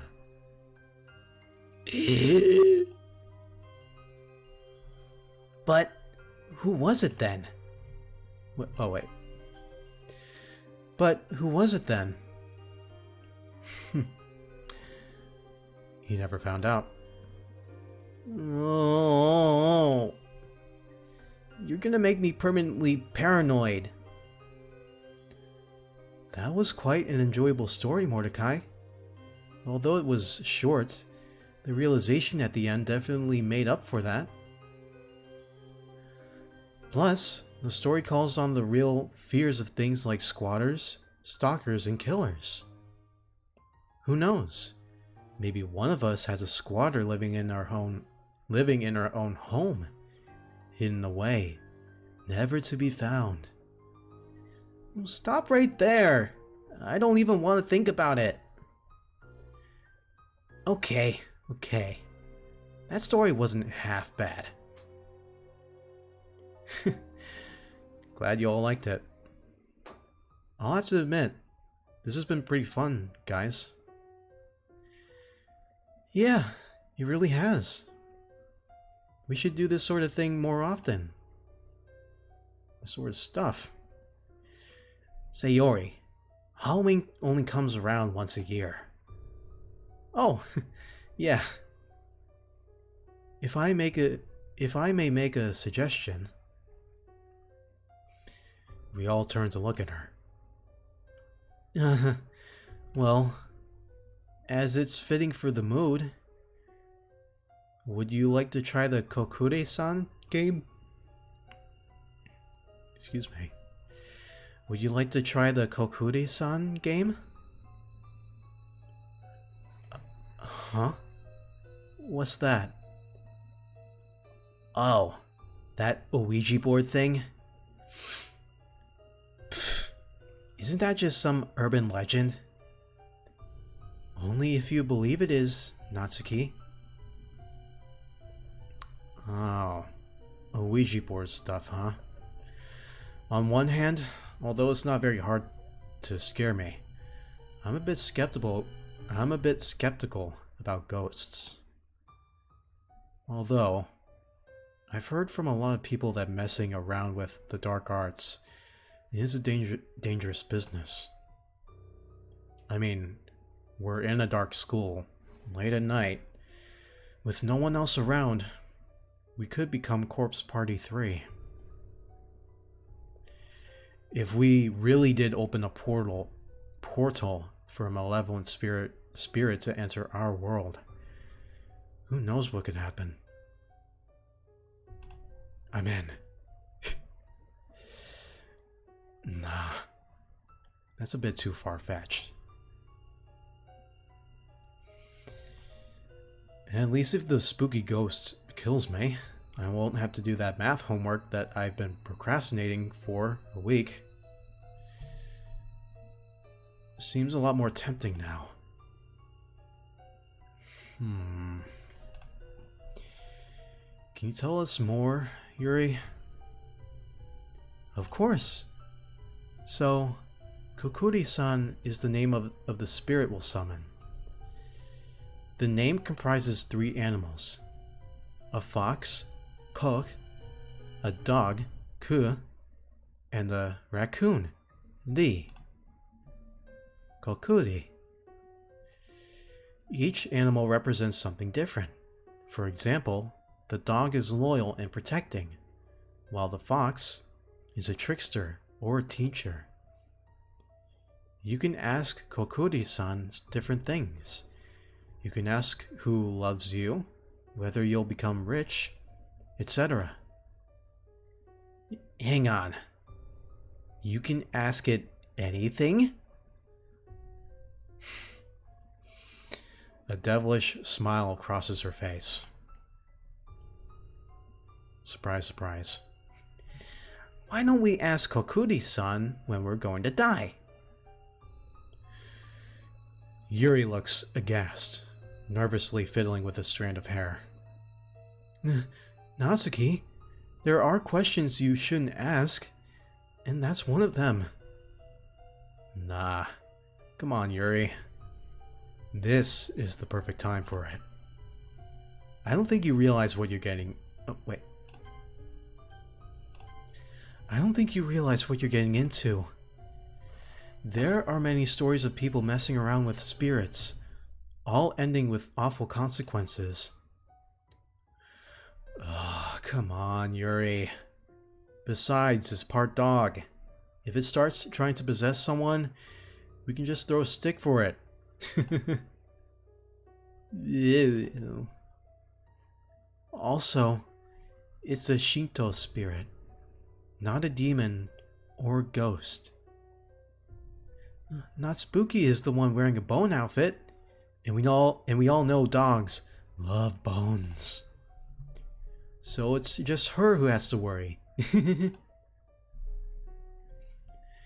Natsuki would have made a wonderful Medusa with a death glare like that. I concur. Well, seeing as we've already broken in and have some illegal contraband on our hands, she shoots a wink at Yuri, who ducks her head down, blushing. Adding an animalistic wraith into the mix? Well, might as well. Yay! That's the spirit.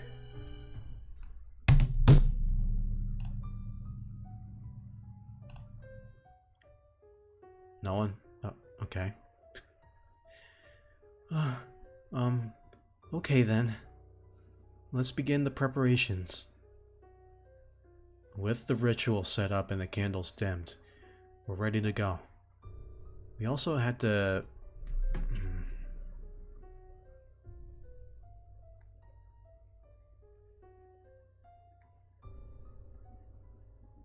Kokuri-san. That's an anime. We also had to open a window, which, according to Yuri, allows the spirit to enter and exit.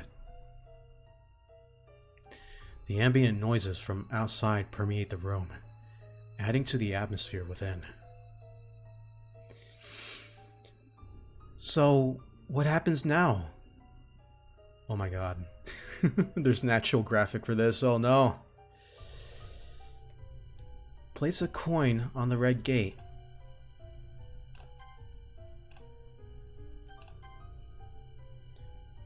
This tori is where the spirit enters and exits. Now, everyone, please place your index finger on the coin. I'm placing my own finger right now on my computer screen, except now. After a bit of crowding, we manage to squeeze the tip of everyone's finger onto the coin. Be careful not to let go of the coin. What happens if we do? Whoa. Please don't. Fine, fine. Let's get on with this already. Alright. Yuri visibly composes herself and continues. Kokuri-san, Kokuri-san. If you're here, please move this coin. At first, nothing happens. As Sayori looks totally focused. Just as Natsuki thought, a silly urban legend. No way. There is no way the coin just moved. My eyes have to be playing tricks on me. The coin, initially on the red tori, slowly slides across to say yes. Oh! Did you guys see that? Even Natsuki is in a state of disbelief. Monica, knock it off. Alright, who did that? Monica. Real jokester you are. Very funny. The crickets outside can be heard clearly in the silence that follows. No one steps up to claim responsibility for the coin's movement. Wow. So that's how it's gonna be, huh? Whoever it was, just tell us already. More crickets. Fine. I'm not bringing cupcakes anymore until someone admits to it. But not spooky. And stop calling me that. I bet it was Yuri. She was the one who suggested this. Huh? Me? I would never. I guess Yuri is a scaredy cat. It wasn't me either. Yeah, Sayori's a scaredy cat too. So that leaves Mordecai and Monica. Natsuki, have you considered that maybe, just maybe, it really is Kokuri-san moving the coin? Yeah, right. There's no such thing as ghosts. Kokuri-san is a spirit, not a ghost. Same difference. Well, all I have to say is that I didn't do it. Natsuki's skeptical glare causes me to hurry on. But I know that there's got to be some sort of scientific explanation for this. I can't seriously witnessing the paranormal.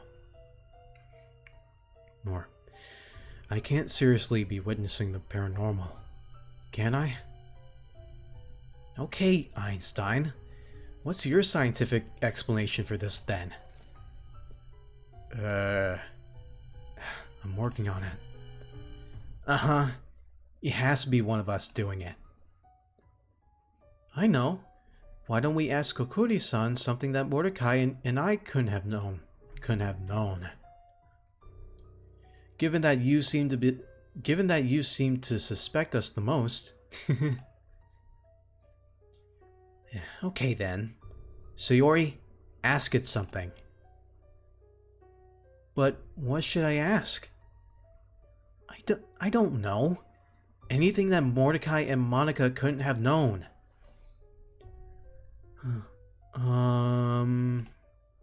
Oh, I know. Kokuri-san. Kokuri-san. Can you please tell me what I have on the top shelf of my refrigerator? What kind of question is that supposed to be? Sorry. I guess I'm kind of hungry. The banter peters out as we expectantly watch the coin. Suddenly, the coin jerks a little to the right. Natsuki squints as she scrutinizes each of our faces. Meanwhile, the rest of the girls' eyes seem to be glued to the coin. Yuri's face blanching at each other at each further movement. Everyone seems to await with bated breath as the coin slowly inches over to the letter R. A. Sayori's eyes widen, while Yuri ever so slightly backs away from the paper. The coin carries on moving. R-A-M-E.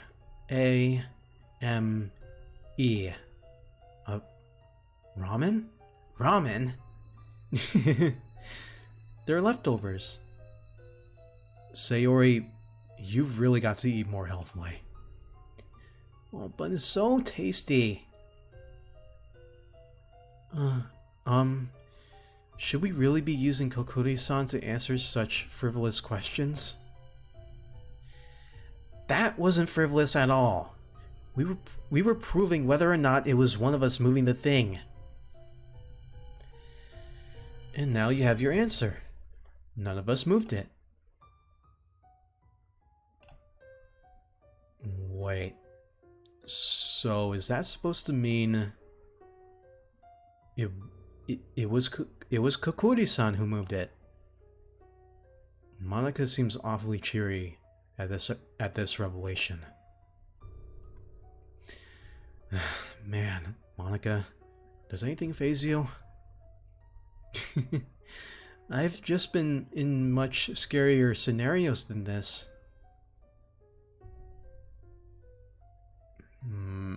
Okay. Whatever you say. Plus, I've got to stay confident as the president, you know? I see. Yeah, so Kokuri-san is real then? Oh, I tried to get you all to take this seriously. I mean, you really can't blame us for thinking that this was all fake. I do still think there's a trick to this. Natsuki? Whatever. If you want to take this seriously, then I'll take this to serious places, alright? Natsuki. Kokuri-san. Kokuri-san. What is the date of my death? Yuri throws me a frightened look as we all wait for the coin to move again. Her finger feels cold as ice against mine. Slowly, the coin moves from the letter N and inches over to the numbers. 31 10 2018.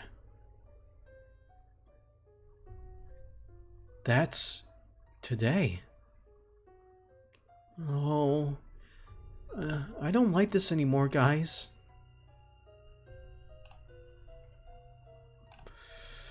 Oh, please tell me this is not gonna get me banned. Oh, some questions are better off not being asked. That can't be true, right? Kokuri-san. Kokuri-san. What about the other girls in this room? The coin doesn't move. I'm gonna go to the restroom. Don't you want to know the date of your own death? Uh, yeah. Like some piece of paper and a coin's gonna tell me that. You looked pretty scared earlier. Shut up. As I move away, Yuri gasps. Mordecai, we haven't properly finished the game yet. There's a certain procedure. Nah, there's no point. He's already broken the finger on the coin roll. What do we do? Sorry, Yuri. I'll come back to help you guys finish in a bit. You'd better hurry up, Mordecai.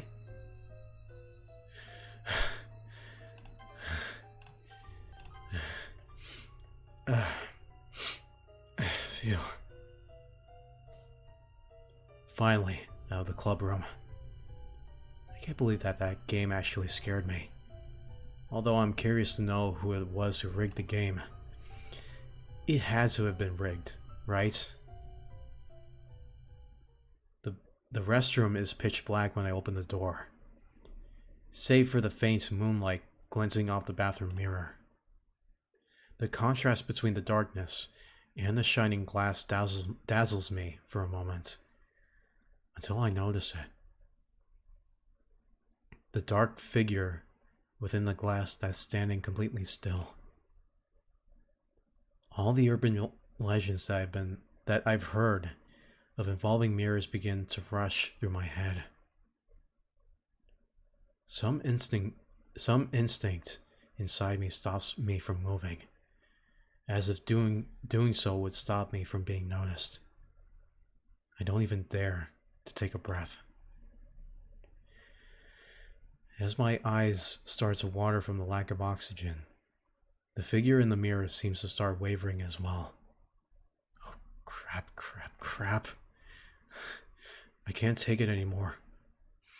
As I bend over to take a wheezing breath, the figure ducks down as well. Huh? Is that my reflection? Scanning my surroundings, I quickly jump to the light switch and flick it on as fast as possible. The fluorescent lights overhead flicker to life, confirming my suspicions. I glare at my reflection and then snort. Lucky that no one else was there to see that. I slam a stall door shut on compulsion, as a sign of bravado to myself, I guess. Cringing at the shockingly loud echoes of the door reverberating around the restroom, I can't help but remain quiet. The frigid tap water at the sinks remind me of Yuri's icy hands during the game. I should probably hurry back. That was perhaps the most nerve-wracking trip to the restroom I've ever taken. I shake my head. Snap out of it, Mordecai. All these stories aren't real. Ghosts aren't real. It's awfully quiet inside the club room. Wonder what witchcraft the girls are up to now. Stepping into the classroom, a pang of fear and adrenaline shoots through my heart. At first glance, the girls seem to have disappeared. But I quickly realize that they haven't disappeared. They're all collapsed on the floor and desks. Well, very convincing, guys. Yeah, I totally believe that you're all actually dead. Very funny. A slight rustling gets my attention. Something in my peripheral vision moves on the Kokori-san paper. Curious, I amble over.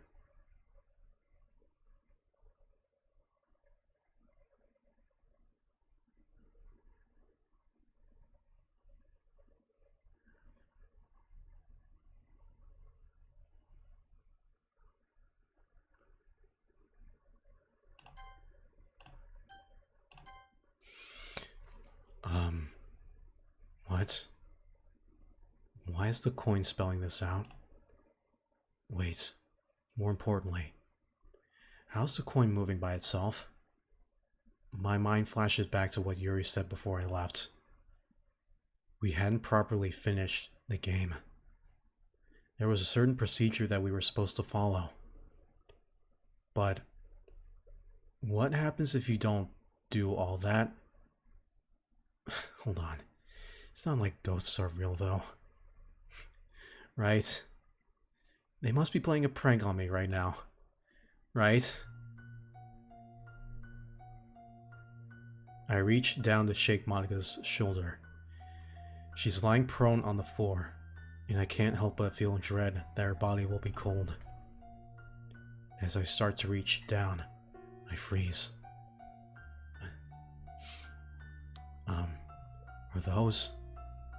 Are those footsteps outside? No one else is supposed to be in the school, right? In a panicked state, I scan the bodies on the floor. All the girls are here. So the footsteps grow louder, and louder. They don't sound normal. Almost like they're shuffling or dragging along. Is this real? Am I starting to hear things now? The blood rushing through my ears is drowning out the sound of the footsteps. Where are they now? I can't tell. Are they close by? Should I hide? How much time until they reach the club room? I can't tell. Crap. I throw myself to the floor, squeezing my eyes shut. The sounds of my heart hammering in my chest is almost deafening. Over the drumming of my heart, I hear it. The footsteps stopping right outside the club room. Please don't open the door. As the door rattles open, there's an awful, sickening silence until someone or something breathes. Some kind of raspy gurgling and a low, deep vocalization. Something that sounds off, as if someone had warped the sound in a computer program. Something completely and utterly unnatural that raises the hair on the back of my neck.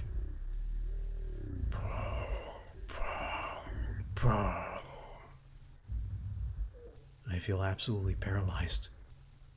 My muscles are tensed, my jaw aching from my clenching it shut in nervousness. But if I relaxed, the adrenaline running through my body would immediately give me away with my trembling. As the sweat trickles down the side of my head, I hear it drawing near. Bro. A warm moistness settles on my neck, as if someone were breathing over me. I dare not to even breathe. The idea of breathing in the fetid smell of its breath nearly triggers my gag reflex. Am I just imagining this? I can't be, can I? I can't think of any way that this could be, that this could all just be a simple prank.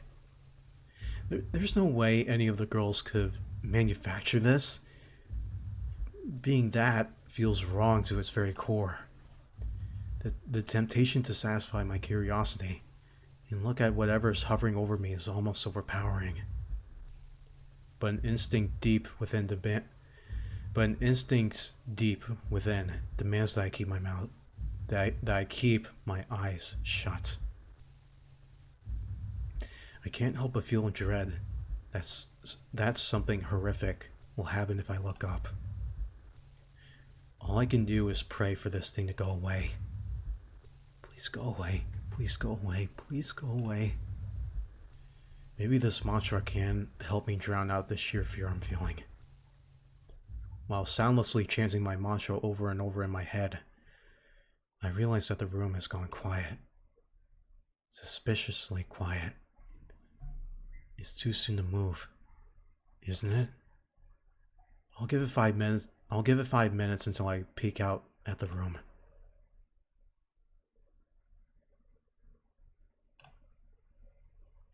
Seconds turn to years, turn to decades.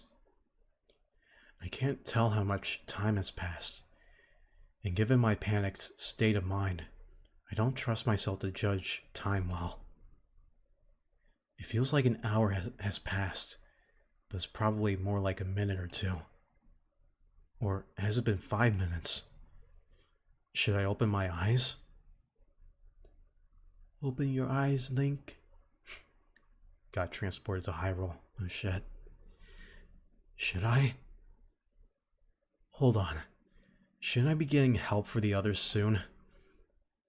But if something happens to me, then I can't get help for them anyway. What do I do? How much longer should I hold out for? I can't believe that this is actually happening. I've gone insane, haven't I? Do I dare open my eyes? I strain to hear something. Anything. But it's completely silent. Do I dare? Do I? Maybe I should. If only to end this torment. Screw it. I cautiously open my eyes, the smallest bit, peeking out from behind a curtain of lashes.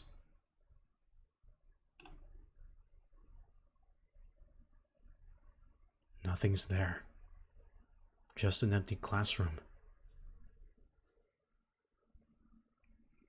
A wave of relief cascades through my body, and as quietly as I dare, I let out the breath I've been holding in. I lay there for a bit, breathing heavily. Slowly, I get up and walk over to Monica and desperately shake her. In my hysterical state, I can't help but think that she's probably dead. Monica? Monica, please wake up.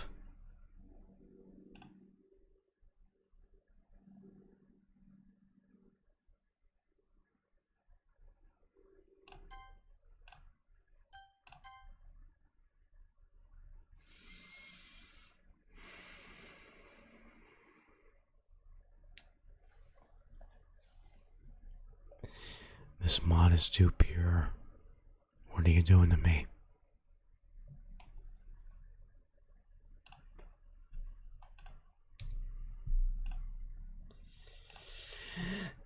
Your face. Monica. What? You should have seen your face. She sits up, emerald eyes tearing up from mirth. What? Did you think we were actually dead? Her laughter fills the room as the other girls also sit up. I'm sorry for scaring you twice in one night, Mordecai. But as you said, it is Halloween. This whole thing, it was just a prank? The board, the footsteps, what? Of course! Yuri told me about Kokori-san a week before Halloween, so I was able to rig the answers. It wasn't a ghost or anything like that, dummy. Sayori would have said that Kokori-san was right no matter what answer Monica made it give. In the footsteps, there are some little speakers that I hid outside the classroom. Sayori had the idea to pre-record some footsteps and send them to me so we could make it sound like there was something coming. I sigh as all the tension leaves my body. At least there was a rational explanation for all this. As the other girls laugh, I can't help but join in. Yep, they got me fair and square.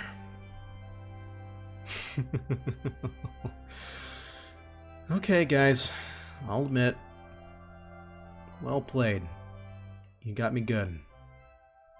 I'm curious, though. How'd you get another person to agree to this? Huh? What do you mean? Come on, guys. The game's up. I know it was just a prank. No, seriously. What do you mean? Are you really gonna keep up the joke? You know, the guy who came inside while I was on the floor? He was all gurgly and raspy, and kept making these noises. Like, he was saying... Well, I'll sound dumb when I try to mimic him. But he was something like... Blah, blah, blah. Mordecai, what are you talking about? We didn't ask anyone to help out. Anyone else to help out. After all, we couldn't take the risk of having someone report that we trespassed. Indeed. Monika's ruse was simply to rig the Kokore-san ritual and use the speakers.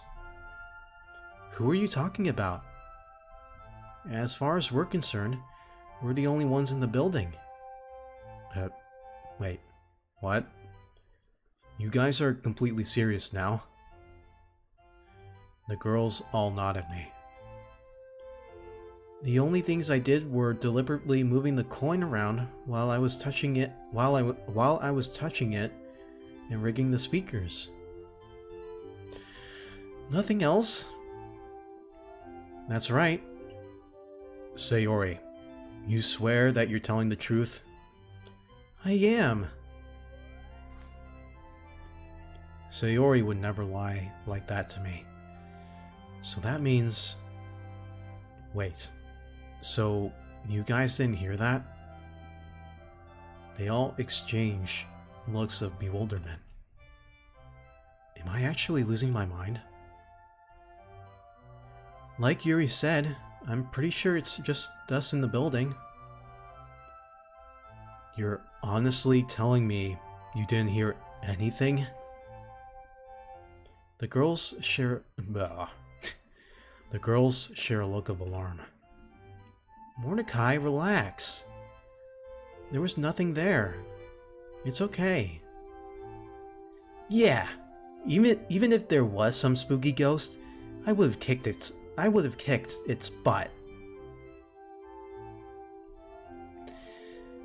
The tinge of humor, along with Sayori's reassurance, helps me calm down a little. I'm not exactly convinced, but the others didn't see or hear anything, and they were in the same room. Then I must have just imagined it. Right? Okay, everyone. It's getting late. Let's clean up and call it a night. Oh, whoa. That was weird. Model wasn't really loading in time. I used to think that I'd outgrown out of Halloween. But today made me realize that anyone can enjoy it. Horror can be fun. Maybe I'll talk to Yuri more about that stuff. Yeah,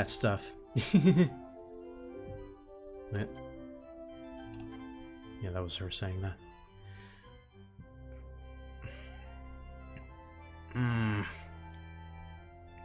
You okay? Huh? Yeah. I'm good. I was just thinking about the Ouija board. That thing really got to you, huh? I was a little scared too, even though I knew Monica was behind it all. Anyway, I'll see you in school tomorrow. Good night. See ya, Sayori. As I turn and walk home, I can't help but laugh. Yeah. Those girls got me good. I never saw that coming. And the bit where the coin was moving by itself was really good too. Wait. Monica only said that she rigged the actual ritual. Not that she moved the coin around afterwards. Not to mention, there's no way she could have moved it when she was on the floor. The coin. The entity. So, does that mean... I take it back. I hate Halloween! I say as I metaphorically scream up into the air, panning the camera out dramatically.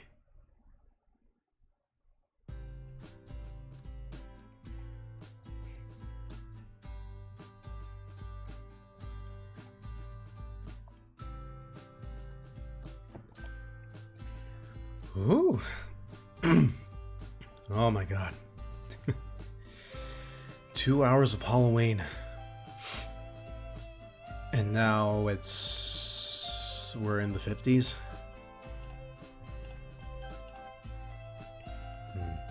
Okay. I'll try and go for a couple more hours. It's the least I can do, considering I haven't been around this game for 2 months. Alright. So Halloween is done. Good, no gore. Hopefully. And still, no nudity.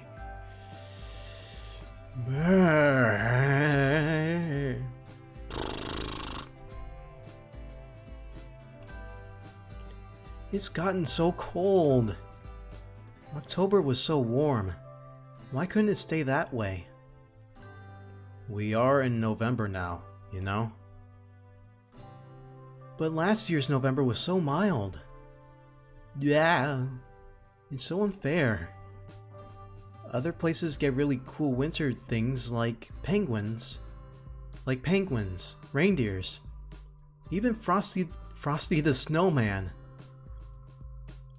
Sayori, you know that Frosty the Snowman wasn't real, right? Of course, silly. But what if you make it an actual snowman and name him Frosty? Pretty sure that doesn't count. She waves my comment away, an indignant huff of air visible from her mouth. I just want it to snow. Seeing the gentle snowfall at night, when you're tucked up and cozy inside, with some hot chocolate, it's so peaceful. All the untouched snow, and when it's quiet, you should probably spend Christmas with Yuri this year, you know? Sounds like you two share the same thoughts. Oh, well, it's obviously really fun to have snowball fights, build snowmen, make star angels, and missing a day or two off school. I guess since joining the literature club, I've started to appreciate nature a bit more. Although I still love summer. That much hasn't changed, then. Yeah. Oh no. What? She's fiddling around in her pockets, desperately looking for something. Oh, I left my gloves at home! And my hands get cold so easily. Having cold fingers is the worst. Well, or having wet socks on. Blow on them, Sayori. Huh? Blow on my hands? Yeah, it'll warm them up. Trust me. She takes my advice, but judging by the look on her face, it's a futile effort. It helps a little bit, but they're still so cold. I just wish I had something proper to warm them up for me. As she stands there pouting, an idea forms in my mind. One that'll benefit both of us. Give me your hands. Doing my best to ignore my beating heart, I take her hands in my own and start rubbing on them. Huh? What are you doing? I roll my eyes, hoping she attributes my sudden stuttering to the cold, and not the sudden nervousness this new situation brings. What does it look like I'm doing? It's a slow process, but slowly I can feel her hands warming up. Given how hot my whole body feels, it's no surprise. I'm half expecting there to be steam radiating off my fingers by this point. The silence in the air feels heavy, almost as if it were laced with some kind of tension. I'd be lying if I said I didn't enjoy it. But the unfamiliarity of the sudden intimacy makes me feel a little uncomfortable.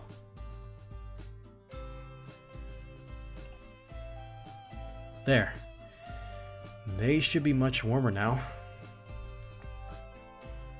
I move to pull my hands away, but Sayori's grip doesn't loosen like I expect it to. Would you mind holding on for just a little longer? It's really sweet what you've done for me. I get cold super quickly, though.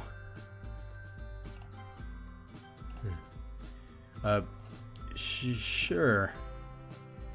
Although we'd have to get a move on. Otherwise we'd be late. That's okay. And so we make our way to school, just like any other day where we've walked together. Except for one major difference.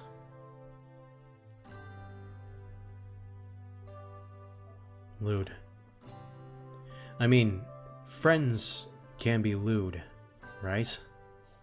It's not necessarily romantic or anything, but it feels so good.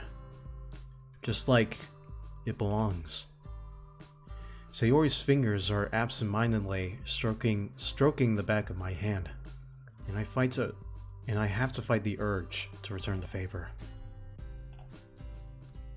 Nah, to hell with it. Her hands feel so warm and soft against mine, so there's no way I'm letting this opportunity pass up.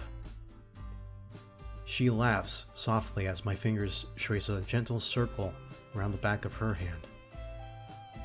She breaks the silence, but only slightly, as her voice is barely audible over the howling wind in my own hammering chest. You're pretty quiet, Mordecai. Sorry. I just like to think up of paragraphs every time. My bad. I just, It's okay. You don't have to say sorry. This has been really nice, hasn't it? It has. My mind is screaming at me to say more. To say something. Something romantic and cheesy. I feel so content and warm, and most importantly, safe, until we run into that dark alley again on our way to school. With the girl I grew up with, the girl I've shared so many happy memories with, the girl who provides a bundle of sunshine in my life. Your hands feel really nice. Yours feel really, Don't mess this up, Mordecai. Ditto. I wouldn't mind warming your hands up again. You know, if they ever get, cold. That was the lamest response I could have given her. Sayori thinks otherwise, though, as she bursts into laughter. I feel my cheeks flare up again, this time out of embarrassment. Hey, Sorry, Mordecai, sorry. You're just so I mean, adorable. Yeah? Well, so are you.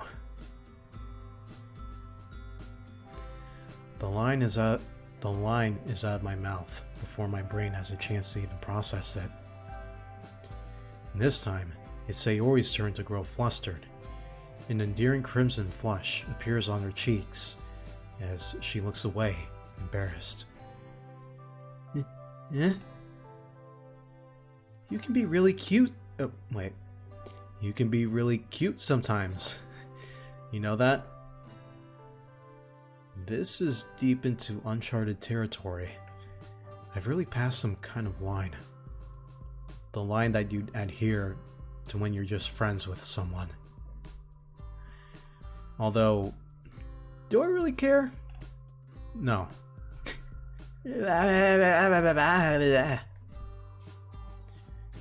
She flails with those cute eyes, further demonstrating my point. Wait, are those? Sayori?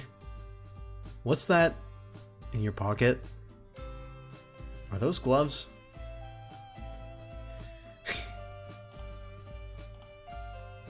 She freezes, looking like a deer caught in the headlights.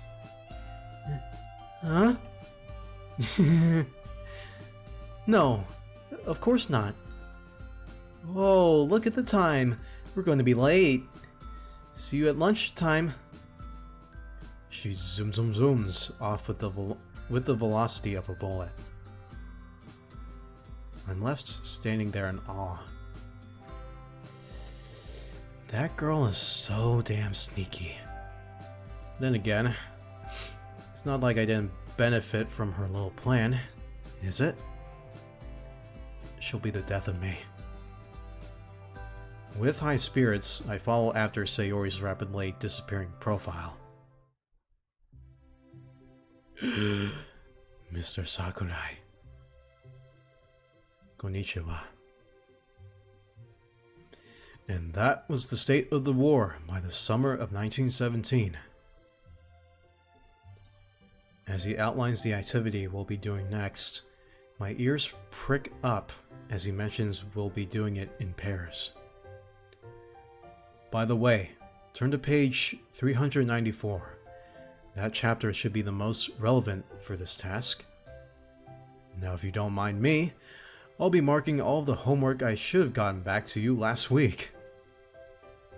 As per usual, his light self-deprecating style earns a smattering of laughter from the class. Emmy and I have been working diligently, making steady progress. It's about break time, I reckon.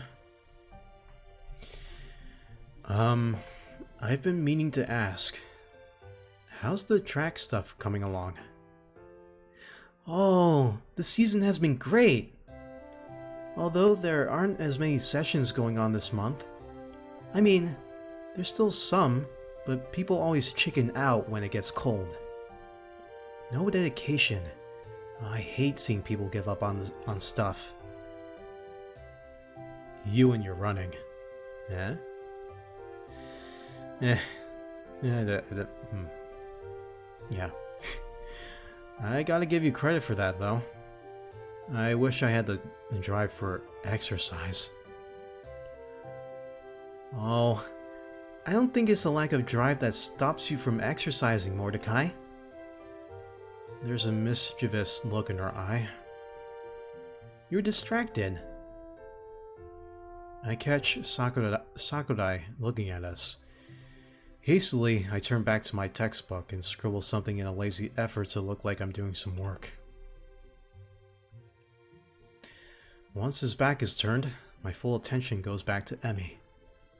But distracted? By what? Well, by who? Is what you should be asking. That very knowing smile is making me feel a little uncomfortable. Come Come on, Emmy. Enough with the riddles. Sayori, Mordecai. I see you two having lunch together all the time.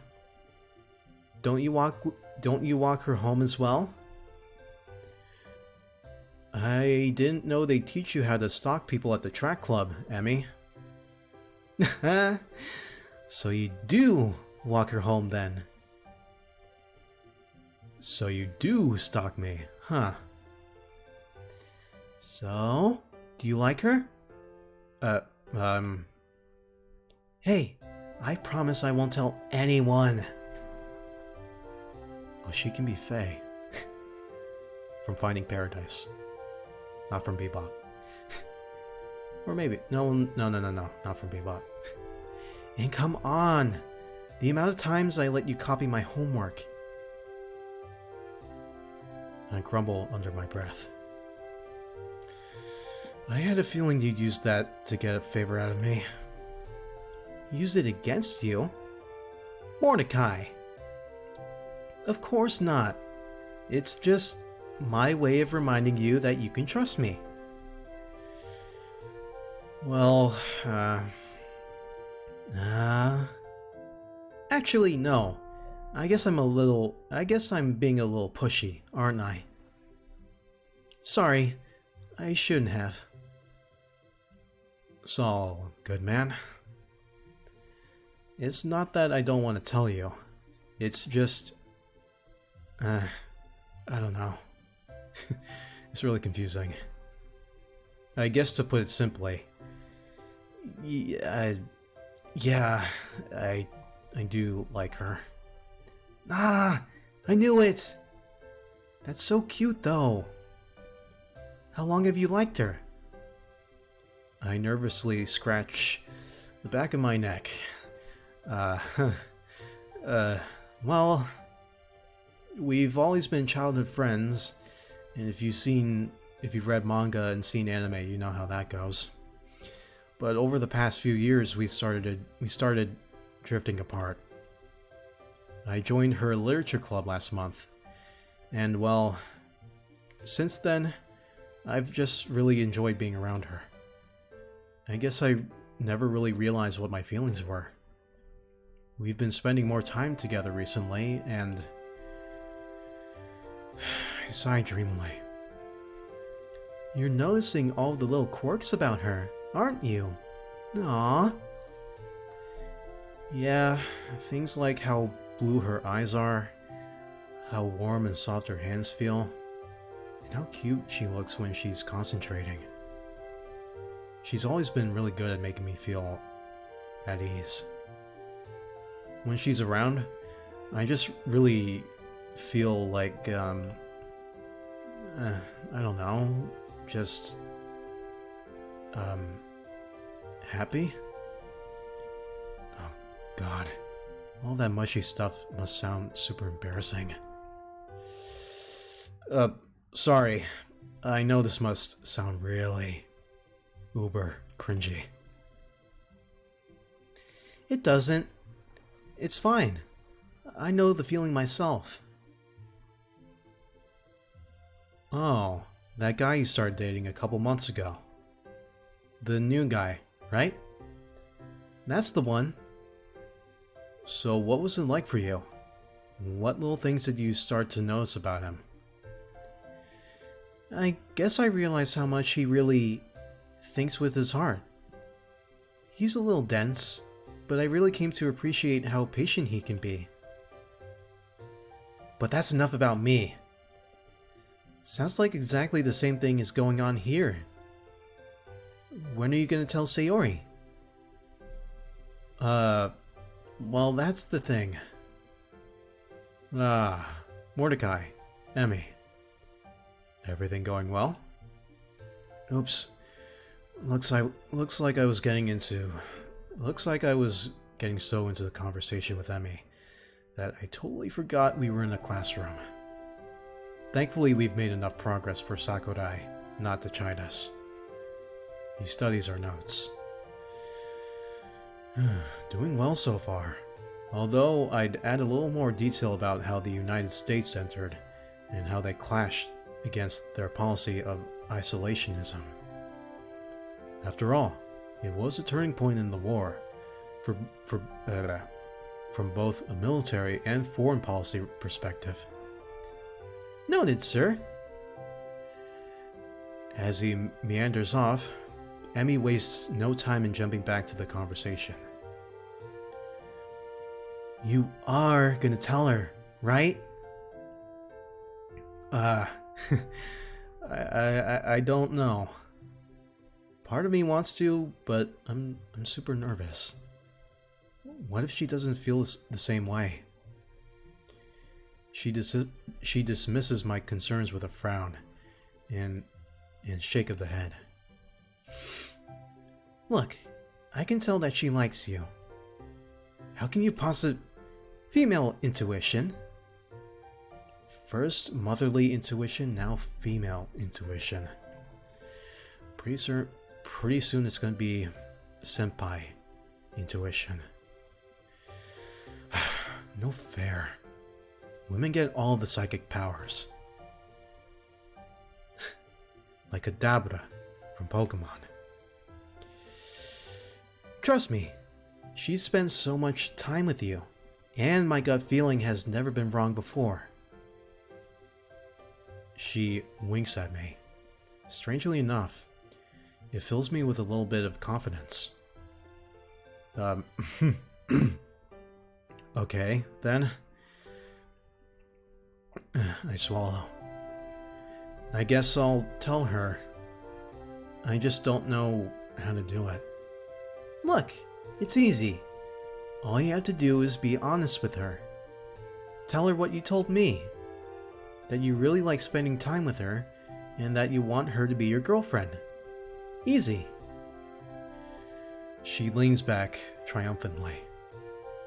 Pfft. Easy for you to say. Oh, and never confess over text or online. Has to be done in person. Well, it's Thursday today, so... You gotta tell her tomorrow. Trust me, you don't want the anticipation hanging over you during the weekend. But that's so... soon. Think of it this way. The sooner you tell her, the sooner you can start dating. I won't lie. That's a pretty appealing prospect. Tomorrow it is. And let me know how it goes.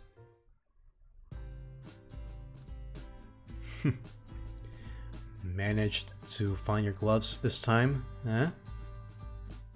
She flails around nervously.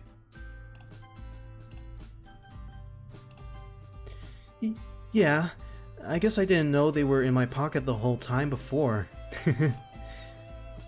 As she pulls them on, I'm hit by a pang of disappointment. I was hoping I get to keep her warm and hold her hands again. Hang on. Sayori, my scarf has come loose. You're so silly, Mordecai. Didn't your mom teach you how to properly tie a scarf? No, because my parents are not programmed in here, sorry. Yeah, I just never got around to actually putting it into practice. Let me help you. She stands in front of me, completely undoing the scarf and placing it around my neck. Why?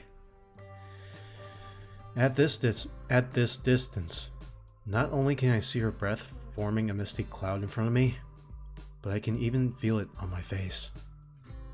As she works, she brushes against my neck and collar. I have to force myself not to burrow into her touch. There. With a final loop, the scarf now sits snugly, providing the warmth it should. Even after she's finished, her hands linger on my neck. Despite the fabric of her gloves, I can feel they're still cold. Thank you, Sayori. Much better. Oh, you're welcome.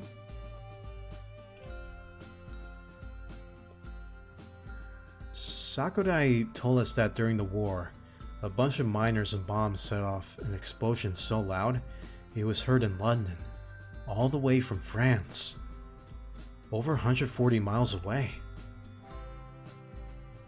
That must have been one big explosion. Do you think the miners knew any archmages? And do you think the miners did the whole cool guys don't look at explosions thing? Maybe that's where movie directors got the idea from. I'll ask Sakurai tomorrow. Knowing him, I'll probably just get a sarcastic answer though. I'd tell you an interesting math fact, but math isn't interesting. Oh yeah, I'm definitely with you there. Same. Same. Heart same.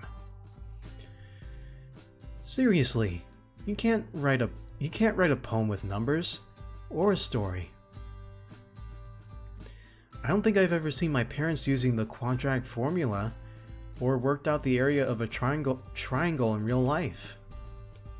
And my teacher tells me that math is a lifelong skill. Really? I find it pretty useful. You know, in counting up the amount of times you complain about something. Hey! You said you agreed with me. Kidding. But seriously. Anyway, I'll catch you tomorrow, Sayori. Have a good one. Bye! Okay. Yeah. I'm actually... Once we get to the next loading screen, I think that's where we're gonna actually call it. Because my voice is getting a little little tired. I mean, we're playing 2 days, and that Halloween event was like the main highlight, so I might stop the stream in a little bit once we're done with this day. Man, what a long day today has been. I feel like I learned more from Emi than I did Sakurai. I guess tomorrow is the day I finally ask Sayori. Huh. Being totally honest, I'm kind of terrified. But then again, how much longer do I want this anticipation to loom over me? Besides, Emi is confident Sayori likes me, so it should go smoothly, right? Emphasis on the should. After all, she does spend a lot of time with me. And the trick with her gloves this morning. I just hope I've not misread all the signs.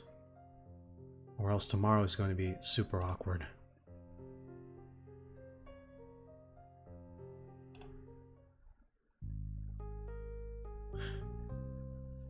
Flashback.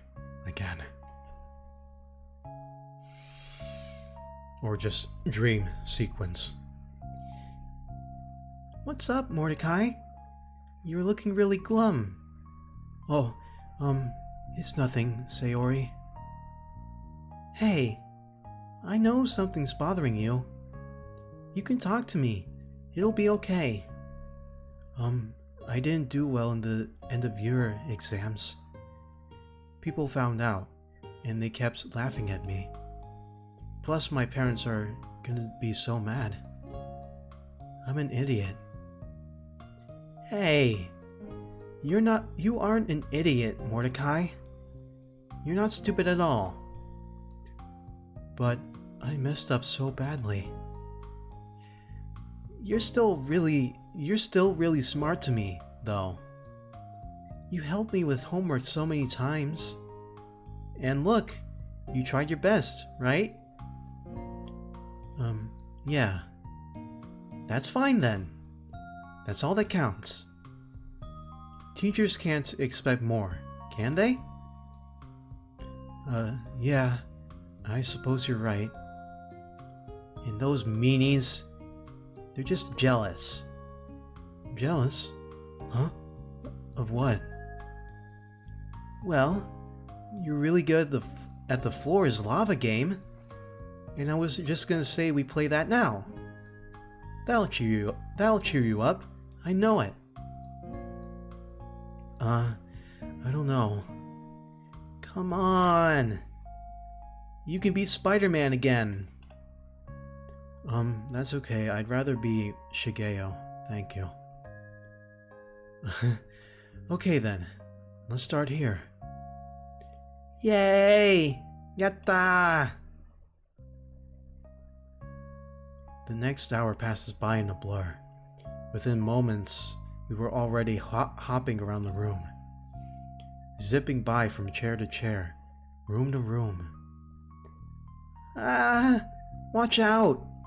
The lava monster is there! I'm never going to see Mom's houseplant the same way again.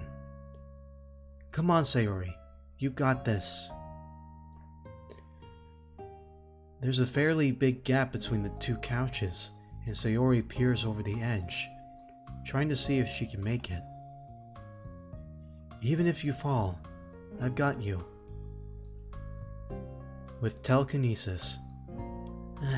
Okay. She jumps, soaring through the air, and lands right next to me, a triumphant grin on her face. Wait, that was supposed to be A. Way to go. She grins and offers her hand for a high five. Question mark, having fun? Having fun? Oh, hi Mom. You two look like you're having the time of your lives. Good to see you again, Sayori. And you. We were just playing the floor is lava game. Quite an active imagination the pair of you have, huh? Mom smiles endearingly. Joys of childhood, eh? Would either of you like some snacks? I think we have some tempura. Sayori's face brightens immediately. Oh, that would be really nice. Thank you. If that's okay? Of course, dear. How about you, son? Yeah, tempura works for me as well, Mommy. Thanks. Oh, and by the way, watch out for that tall houseplant in the other room. I've heard it's secretly a scary lava dragon in disguise.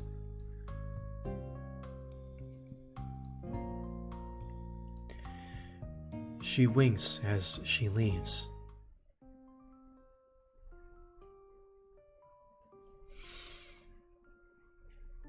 And on that note, with that terrible Marge Simpson voice, I think, yeah, man, sheesh. So we've gone through Halloween, and now we are going to be confessing to our soon-to-be girlfriend, Sayori. Next time on Doki Doki Blue Skies. And the frames are saved. Yes. Yes. Okay. Yeah, Halloween, that event took like 2 hours. And yeah, yesterday wasn't really too long, right? Yeah, that was roughly a half an hour. Oh man. Oh boy, oh boy, oh boy, oh boy, oh boy. Wait.